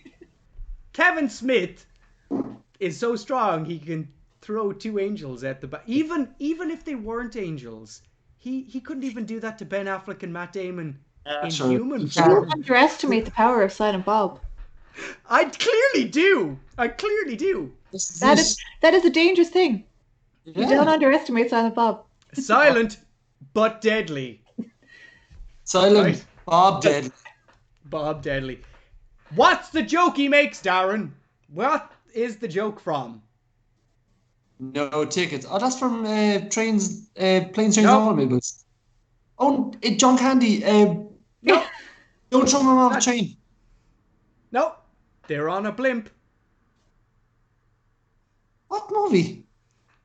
They're on a giant hydrogen blimp. I have no idea what the fuck you're talking about. This is taking place in the 1940s. Oh, it's not The Simpsons. Okay. There's Nazis. God. He throws a Nazi out. Wait a second, you're not talking about... Wait. It's the Last Crusade, Darren. It's the Last Crusade. Where he throws the guy out of the blimp. And he goes... And the guy's like sitting there and goes... No ticket. You It's got no Indiana ticket. Jones in The Last Crusade, Yeah, right? fuck, but I haven't seen Indiana Jones in a long time. I know, shame on me. Shame That's on another me. one we gotta get to. Didn't see it. Shame. So he goes, no ticket. And Ticket. Silent Bob talks twice in this. Does he? Like, yeah, he talks a little bit later on as well. Oh. So now Ben Affleck is having a bit of a... He's like, oh no, the last Scion is coming, and now I'm really angry because I used to feel bad about humans, but now I don't feel so bad about them. Arrgh. But this is my favorite scene in the movie. And I know it's not a comedy scene, I know it's not, but it's the acting that Ben Affleck does here that I love. With Matt Damon. I love the way it's so fucking good. I can appreciate good fucking acting. You know, Yeah, it's good. Solid, like, yeah, really fucking good. Matt Damon then flips over from being like a guy that would literally shoot someone in the back of the head from adultery to being like, whoa, someone needs a bit of a nap here. Yeah. Gotta cool down, buddy. He has his lines. He has his morals. He's a code. Yeah. He'll do I can't genocide. kill him if they haven't... He'll do mass genocide, but like, he won't, cross that line. Only if they're bad people. Can't kill them if they're good people. I suppose, yeah. But it's funny because he doesn't realize until Jason Lee meets him, he doesn't realize then that, we're marked and stuff. Well, people are talking about we're fucking marked now. Like, maybe we shouldn't be fucking doing this. Maybe, like, I shouldn't have shot that guy in the fucking bus, and maybe I shouldn't have. There is a scene, with Jason Lee and Ben Affleck and Matt Damon where they're in the, like, supermarket. Yeah. That's when Jason Lee tells him. Did we pass that off? We did we? Yeah, I think we passed that now, yeah. That's not a big scene, but that's when Jason Lee tells him that, the Scion is looking, they have the Scion looking for him. They're like, fuck off. Really? Yeah. It's not a big scene. It's not like that. No, but basically they're being tracked by the last Scion. Yeah, that's kind of established. But it's like, I think Jason Lee has a little bit of it. It's like he's snuck away from hell. And they think he's up here for a normal possession. Routine possession. So now they're all in the woods. Jane, Silent Bob, Chris Rock, and Bethany. And Chris Rock reveals to Bethany that she's Jesus Christ's great grandniece. And then what I love is Jay turns around and goes, so that would make Bethany part black. Yeah. I was like, oh, I love you. Again, another fantastic callback. But you know what? Over and over again. He's that type of character that you can just get away with that then, you know what I mean? Nowhere to say those He's like jokes. smoking this big blunt. He's like this fucking big joint in his mouth. He's like, so that would make Bethany part black? I was like, Black Jesus reference to literally, again, something that happened like a half an hour. Like you said, Derry, it's like a little reward. And you're like, yeah, that's so good. So she runs away and she's like, I can't take being Jesus' great grandniece. Dan, what's his name? That writer. Dan Brown. Dan Brown ripped this film off. Right? Right? Because he had a great descendant of Jesus also in his film. That was a woman. It's definitely not a new theory that the Holy Grail is the bloodline of Jesus, so... Yeah, but in the film, or in the book, it was a woman who was like the great-grandniece of a descendant of Jesus. I don't think that's a reach. I don't know. Are you standing up for Dan Brown now? Have you read the Da Vinci Code? God, no. Okay, I have. I've watched the film. Yeah, the film is shit. Yeah, it's horrible. It's full of inaccuracies. I actually read one of the lines in the book. I think it was like, the man looked at the red cup. Best line. Stellar book writing from Dan Brown there. I enjoyed it. I enjoyed the book. That was before the movie came out and before everyone started jumping on the hate train. The hate train of what? Oh, the hate train of, everybody hates Dan Brown, therefore I should hate Dan Brown. Oh, no, come on. I can hate Dan Brown if I like hating Dan Brown. I can be a non-conformist. I didn't say you were on the hate train. Is Dan Brown? I'm on the... Leave Dan Brown alone. I never said you were on the hate train. Are you on the hate train, Jamie? I'm on a little bit on the 8 train actually. Yeah, see? Lads, who the fuck is Dan Brown? Did he Da write Vinci Code. Okay. Dan Brown. Yeah, I'm like Jamie. I've seen the movies. Movies are shocking. Yeah, I don't know. The one with Ewan McGregor with the Illuminati, and they I get have all the not dates wrong. So Yeah, they're good shit watching TV. To be honest with you, it Yeah. feels like It's a good like a fiction. The problem that with the Da Vinci Code is people took it as some sort of like intellectual thought on religion. It's not. It's a good fiction. it's like they took this film and then went, "Wow, that's real life." But yeah, Yeah, that. okay. And the same with Life of Brian. Went, hey, it's saying about Jesus. No, it's not even about No, Jesus. it actually has nothing to people do with just Jesus. can't take things for what they are now. Yeah. They can't read a book and be like, "Oh, it's a book. It's a good story." Like Not- I read the Da Vinci Code and I know a lot about like religious symbolism and stuff like that. There's a lot of pagan references and stuff Yeah. like that. So he used a lot of factual elements to create a fiction, and I think that's where Okay. people. Yeah, but this will piss me off when you have. It's like when people are fucking like nowadays. People are looking at like DC movies, the new Batman movies. They're like, oh no, because the Court of Owls are there now. They're looking to religion. There's a certain type of religion that's like that. They wear masks. I don't know what it is. Yeah. Apparently now people are trying to ban this movie because it hasn't been fucking made yet. Yeah. But they're trying to ban it now because of it's symbolizing something. I'm like, lads, get the fuck over yourselves. Will you stop now? And I think that's We're the owl Dogma. mask wearers religion. Fucking With Dogma, stupid. the difference is they didn't take any really factual elements to create the fiction. It's fictional elements Exactly. that are similar to the factual elements. Wasn't it in The Wicker Man? They all wore masks. Maybe it's the guy, like, there's an island on Scotland that are like, hey, don't you take the piss out of our pagan religion. We wear masks of sheep. No? Have you ever seen The Wicker Man? Hmm. The Which one? original Wicker Man, not The the one original. with bees. Fucking stupid one. The Nicolas Cage shit. And I love Nicolas Cage. Nicolas Cage can't do no fucking wrong in my book. Well, he can now after I've seen that fucking TV show. Oh man, I don't recommend it. I don't recommend. It gets 10 minutes of good stuff in there, and then halfway through I'm like, oh wow, I feel horrible about myself. Thank you very much, Netflix. Goodbye. Okay. Yeah. Anyway, And Dogma. we're talking about the funny stuff. So, more Alan Rickman. I was kind of getting to the film now, and I was like, why is there no more Alan Rickman? When does I'm pretty sure he comes back into it. Yeah. Then he comes back. She's in the river, He's being very. sunshine. She's being very 90s orientated here, i.e. not wearing a bra. Like, nobody wears a bra in this era. I'm not complaining about it, I'm just saying. Something I observed. She is wearing a bra. She's not wearing a bra, Darren! Are we going to sit here and debate whether Linda Fiorentino is wearing a bra? Yes. I'm going to make the screen bigger. So, everybody at home. Oh God, I was only joking. I was only Is she kidding. wearing a bra? She is not wearing a bra. Okay, I'll agree Fair with you. play to her. You go. You go, girl. I'm just saying.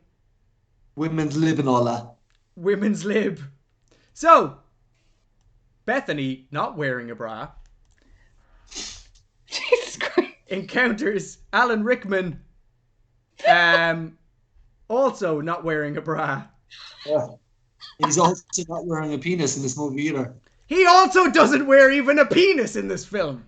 Hey, men's lib, right? Right, men's lib. Take your penises off and hold them in the air.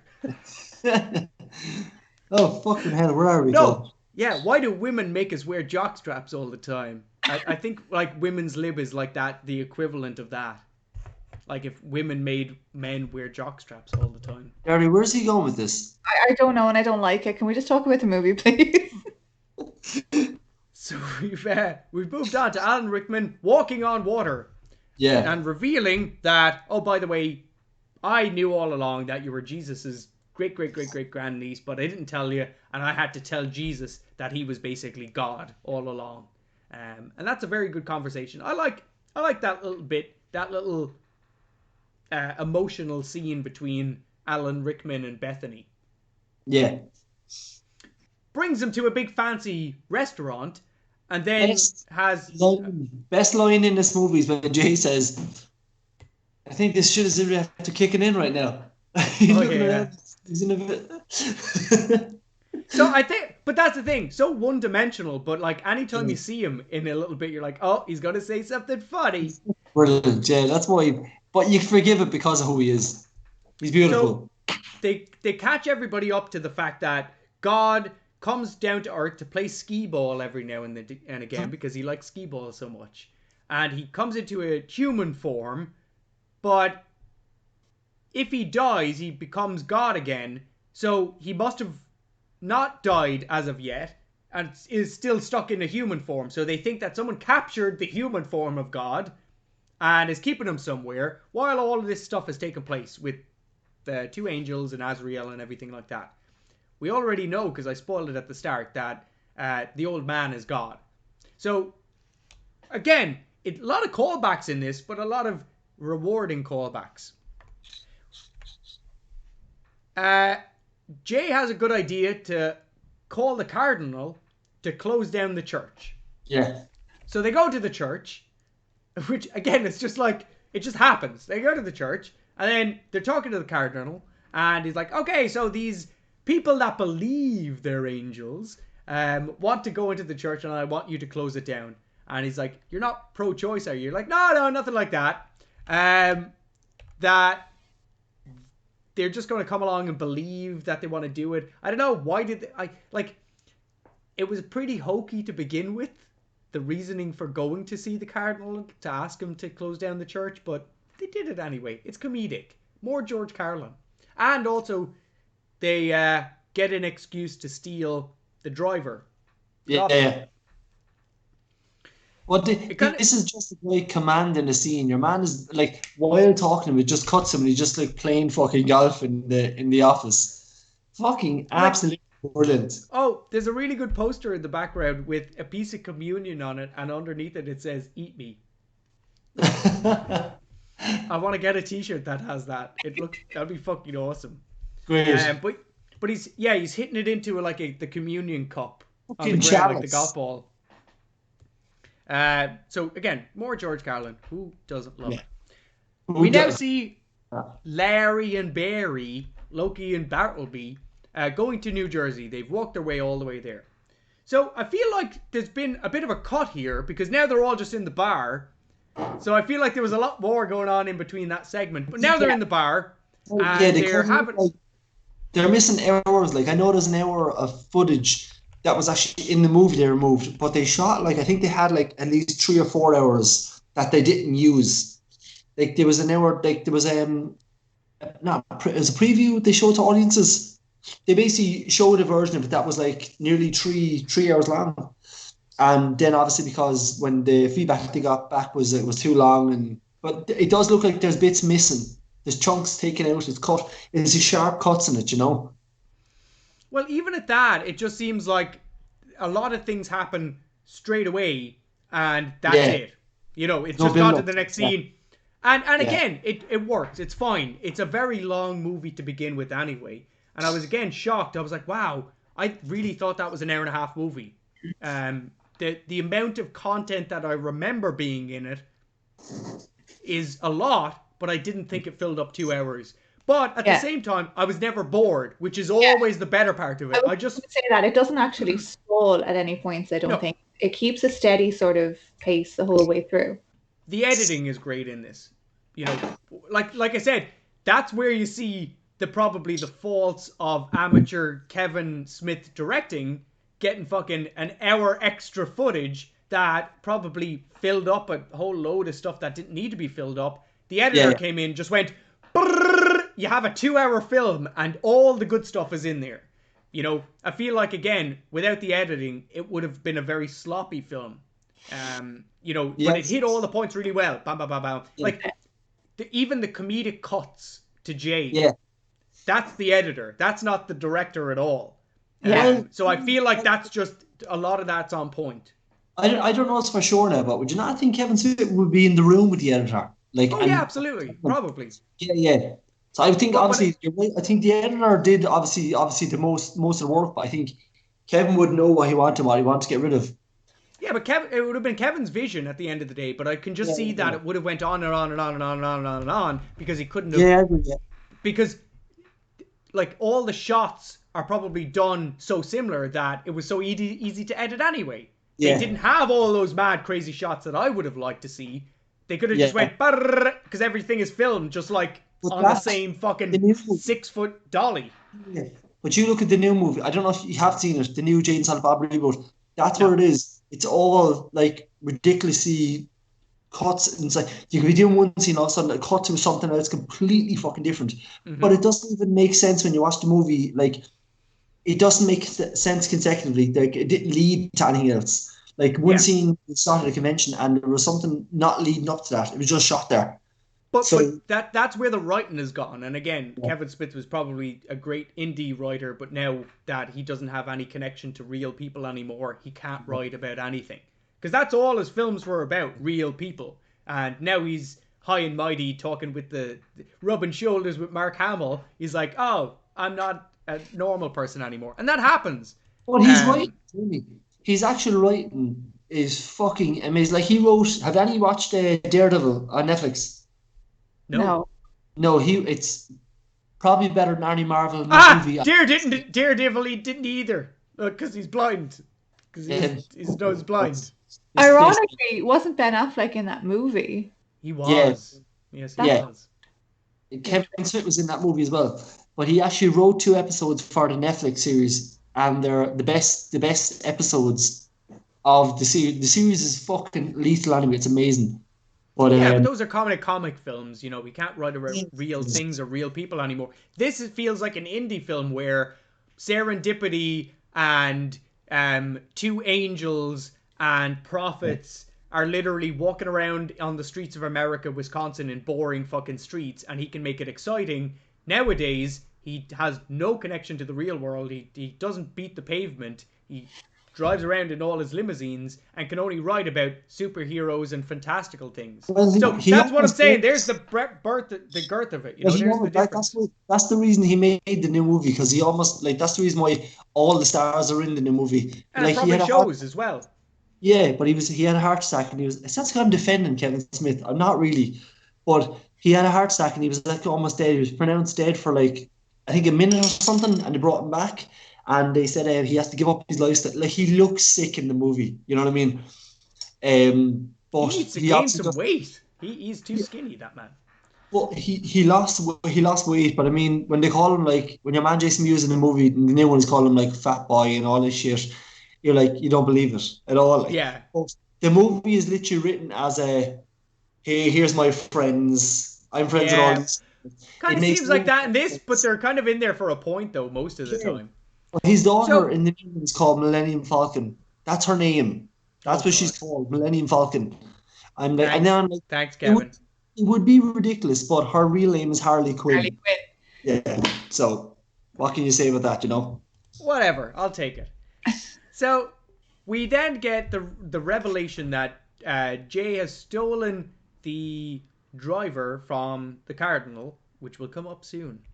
The demon, Azrael, comes along and is like, okay, we're all going to sit in the bar and we're not going to move. And I understand that basically time is going to be unraveled and space and reality are going to come to a stop after the angels go into the church. He basically explains that it's better than being in hell, which I probably would agree with. So, how's your experience? Larry, oh yeah, I've been there. I'm just thinking about it now, actually. So, Barry and Larry and Barry go to the church. They finally made it. And they strip down to their lovely armor and frighten everybody. Start murdering people, effectively. This is very, like you were saying, stage film with the silver chest piece. This is like really practical, like really cheap costume wear, but it looks amazing. It looks grand, like that. It's very Romeo and Juliet kind of. Yeah, it did remind me of that actually. Yeah. But at least Romeo and Juliet it was intentionally a costume party. Yeah. That was like a character thing. Yeah. Fuck Baz Luhrmann, he sucks. I hate him. Oh, you're gonna have fun in a few weeks. Please don't show me anything by that man. I hate him. I really don't like him. He's like, if the audience don't know what's happening in the first 15 minutes of a film, then it's not. I'm like, shut up, Baz. Getting on from the film. I'm fucking angry with Baz Luhrmann now. So, Jason Lee has look away. Don't ever put that man in front of me. Oh God, it's gonna be awful, isn't it? So, the Jason Lee is like, okay, we're all gonna sit here and watch television, and you're all trapped here effectively for, I don't know, a little bit. Salma Hayek looks over at the golf club, and then Kevin Smith is like, gotcha, I have no idea what to talk about. Jason Lee is like so confident that he entices Kevin Smith to pick up the golf club and cave a hole, or effectively attack him with it, but it doesn't really go to plan because it's a holy golf club. Punching a hole in Jason Lee's chest. Kevin Smith is astonished. As am I. What was it? Salma Hayek then advises on blessing the water, the sink, and which is really good. I like that part. Pushing the hockey stick player's head into the sink as well. That was pretty cool. I think so. Is that the only reason that she's around? To bless that water. Yeah, because like she doesn't really do much that the others couldn't do. She finds God. Okay, yeah, that's her own personal journey, but as far as saving the world... No, but she finds God in the hospital. Okay, yeah, again. I love the way you took that up as she finds God. No, she actually finds God. He was behind the couch. The last place no, to check. I mean, yeah, I suppose there's that, but I don't know, maybe the others could have figured that out too. I don't know, maybe not. I just felt it was a bit like extra to necessity. She didn't do a whole lot, really, No. did she? So, pretty much then, after that, we're straight over to the church scene. I believe. Oh, no, wait. Azrael is like, oh no, my demon.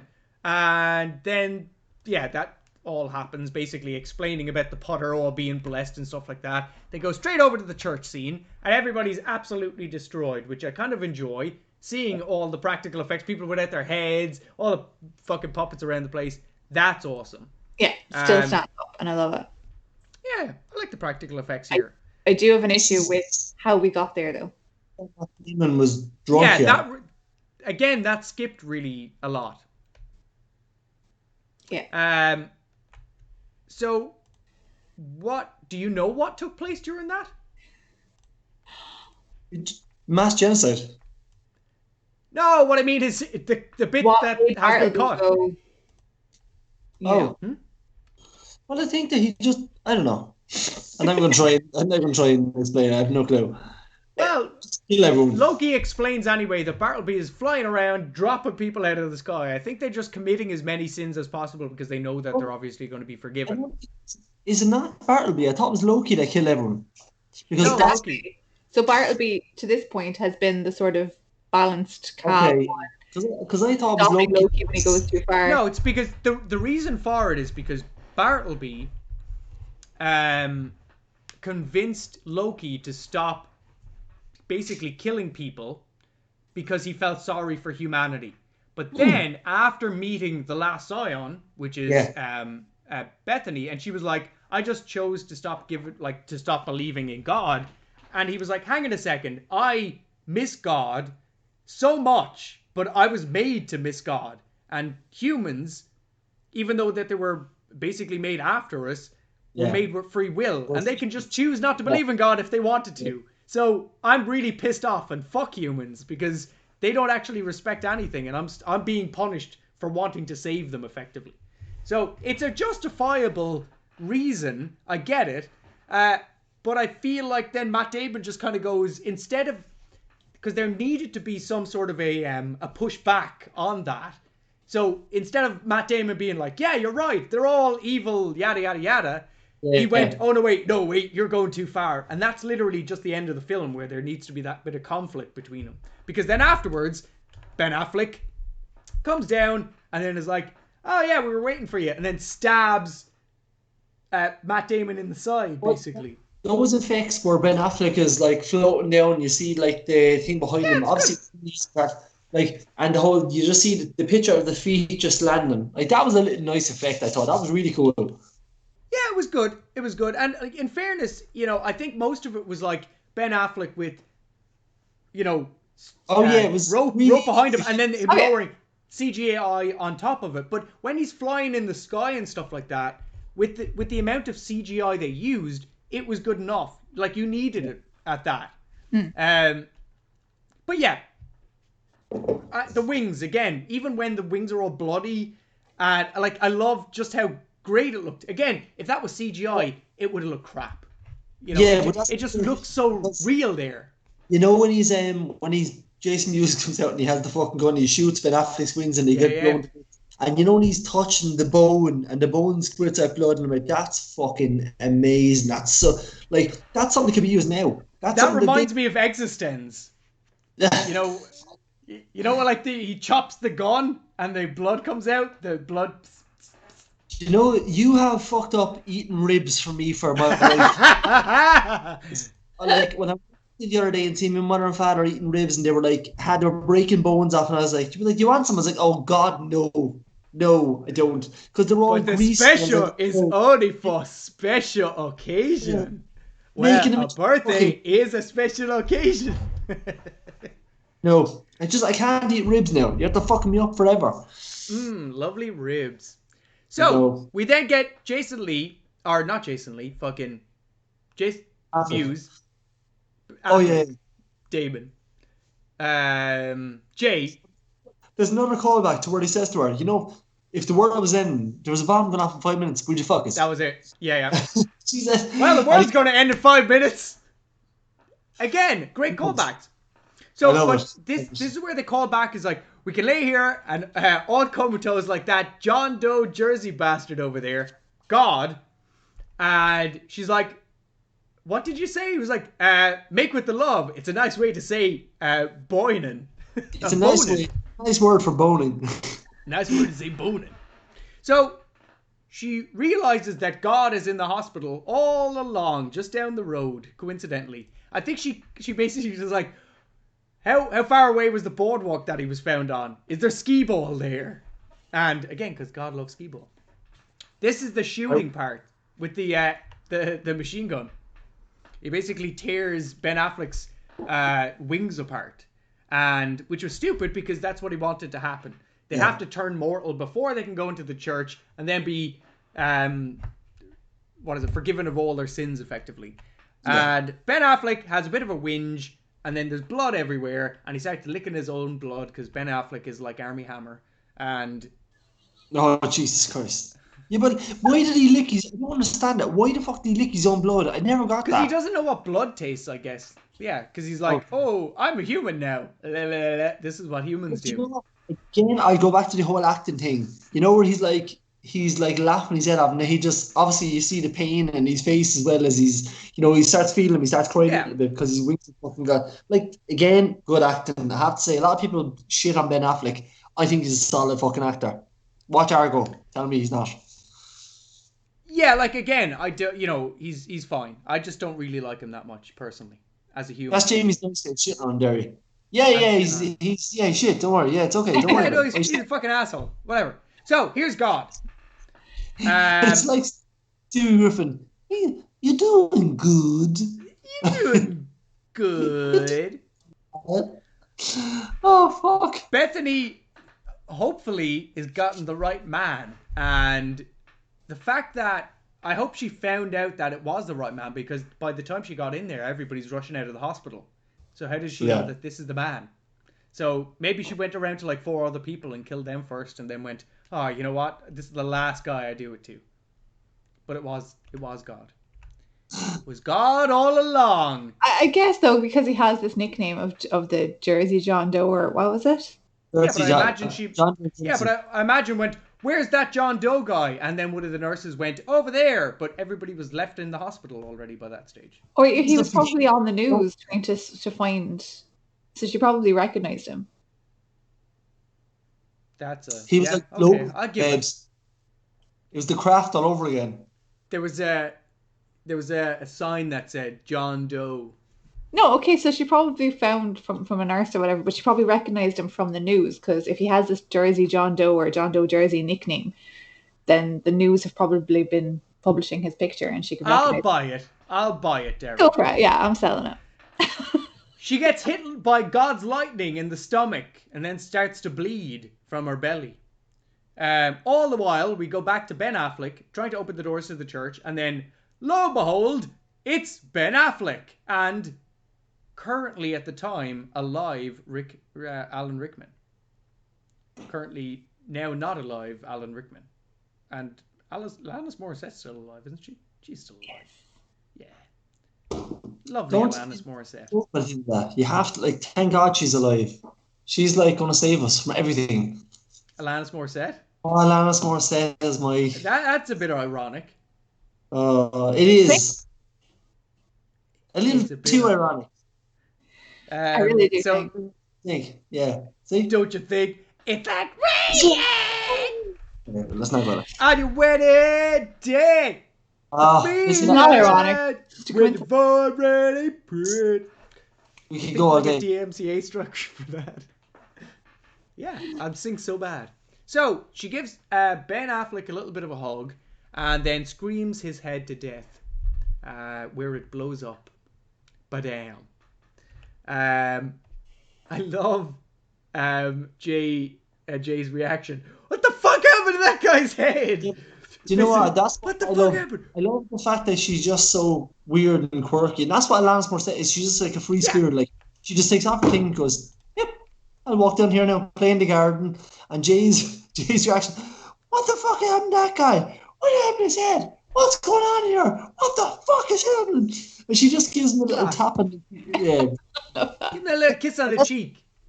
But let's be honest, if Alanis Morissette kissed any of us on the cheek, we would act like that. We would be like, I'd be pretty stunned at that point. The world is good. Everything is happy. I'm okay now. I do like that it is Alanis Morissette. I don't think any other person would have, I've seen Morgan Freeman as God. No. But you know what, Alanis Morissette. Anthony Kiedis from Chili Peppers.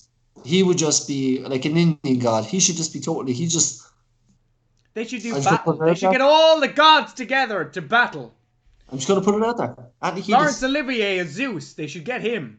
Bring him back from the dead.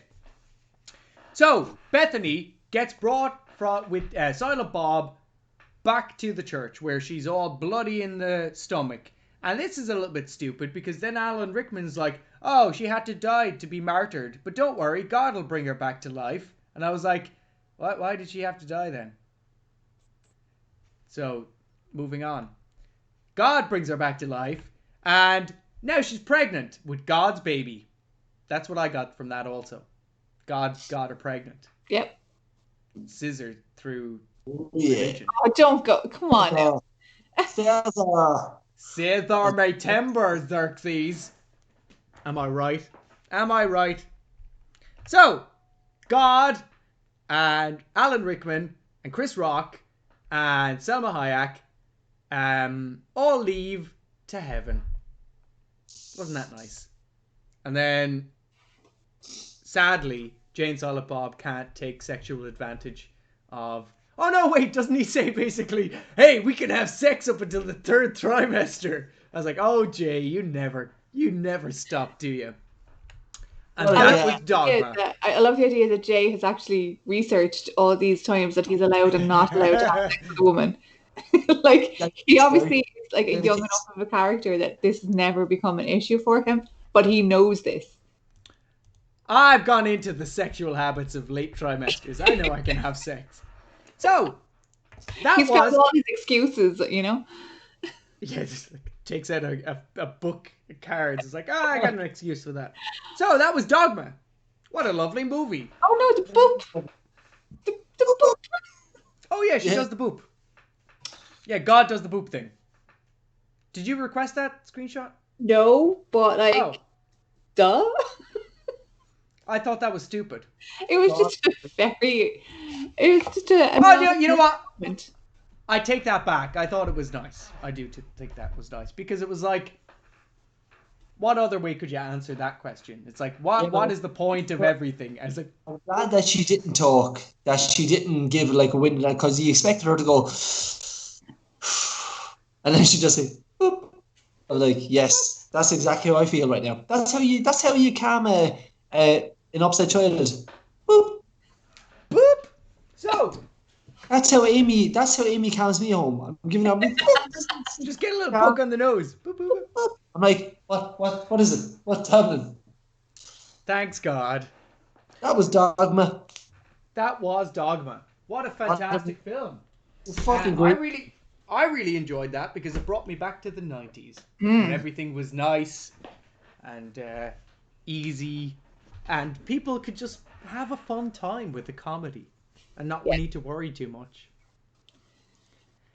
I will now announce the review of my review, which is, I will give this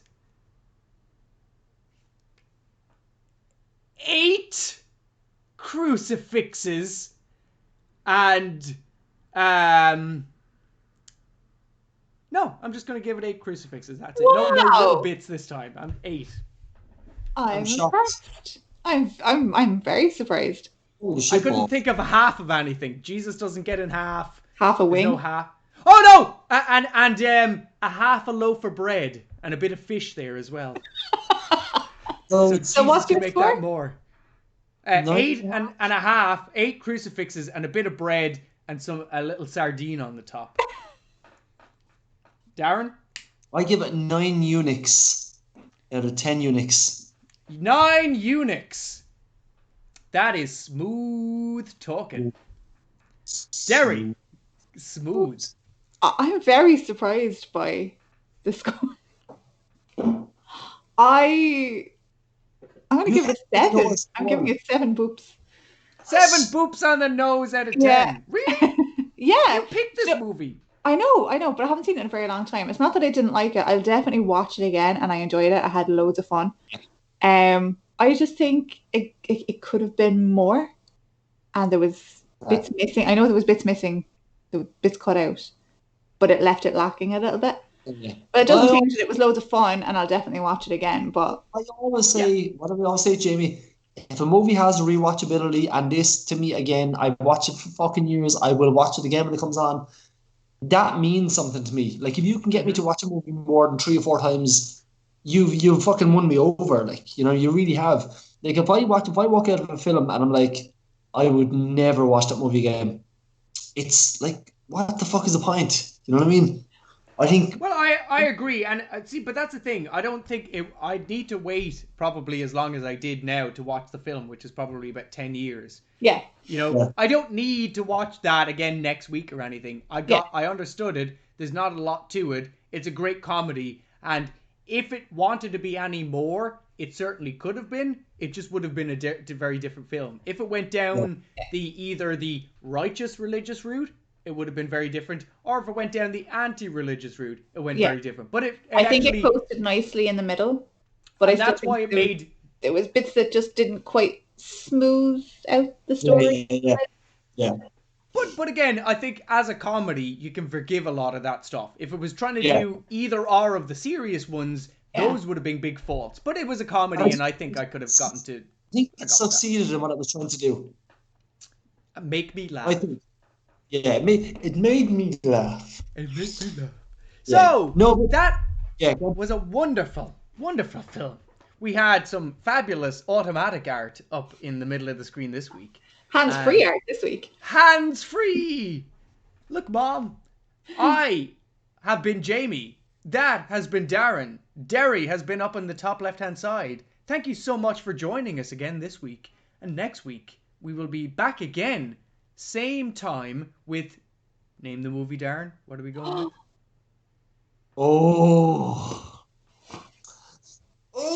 Here we go. Are you ready for this? I know you all are. I'm ready. Dumb and Dumber? Oh, we're hitting Dumb and Dumber next week. We're doing Dumb and Dumber, everybody. So come back next week watching Dumb and Dumber, the first one. Jim Carrey's a Polly. fucking... It's okay, Paul. No. It's okay. That's my favorite scene. Yeah, the only one. There's no other Dumb and Dumber 2, Dumb and Dumberer. There's only one Dumb and Dumberer. Dumb and Dumber. So next week, get back in touch with us, everybody. We'll be on Twitch. Hopefully, we might even be on YouTube Live next week. Who knows? Who knows? So come and join us. Same bat time, same bat channel. 7, 7:15 GMT time. It's been wonderful to be here. Thanks very much, everybody. Bye.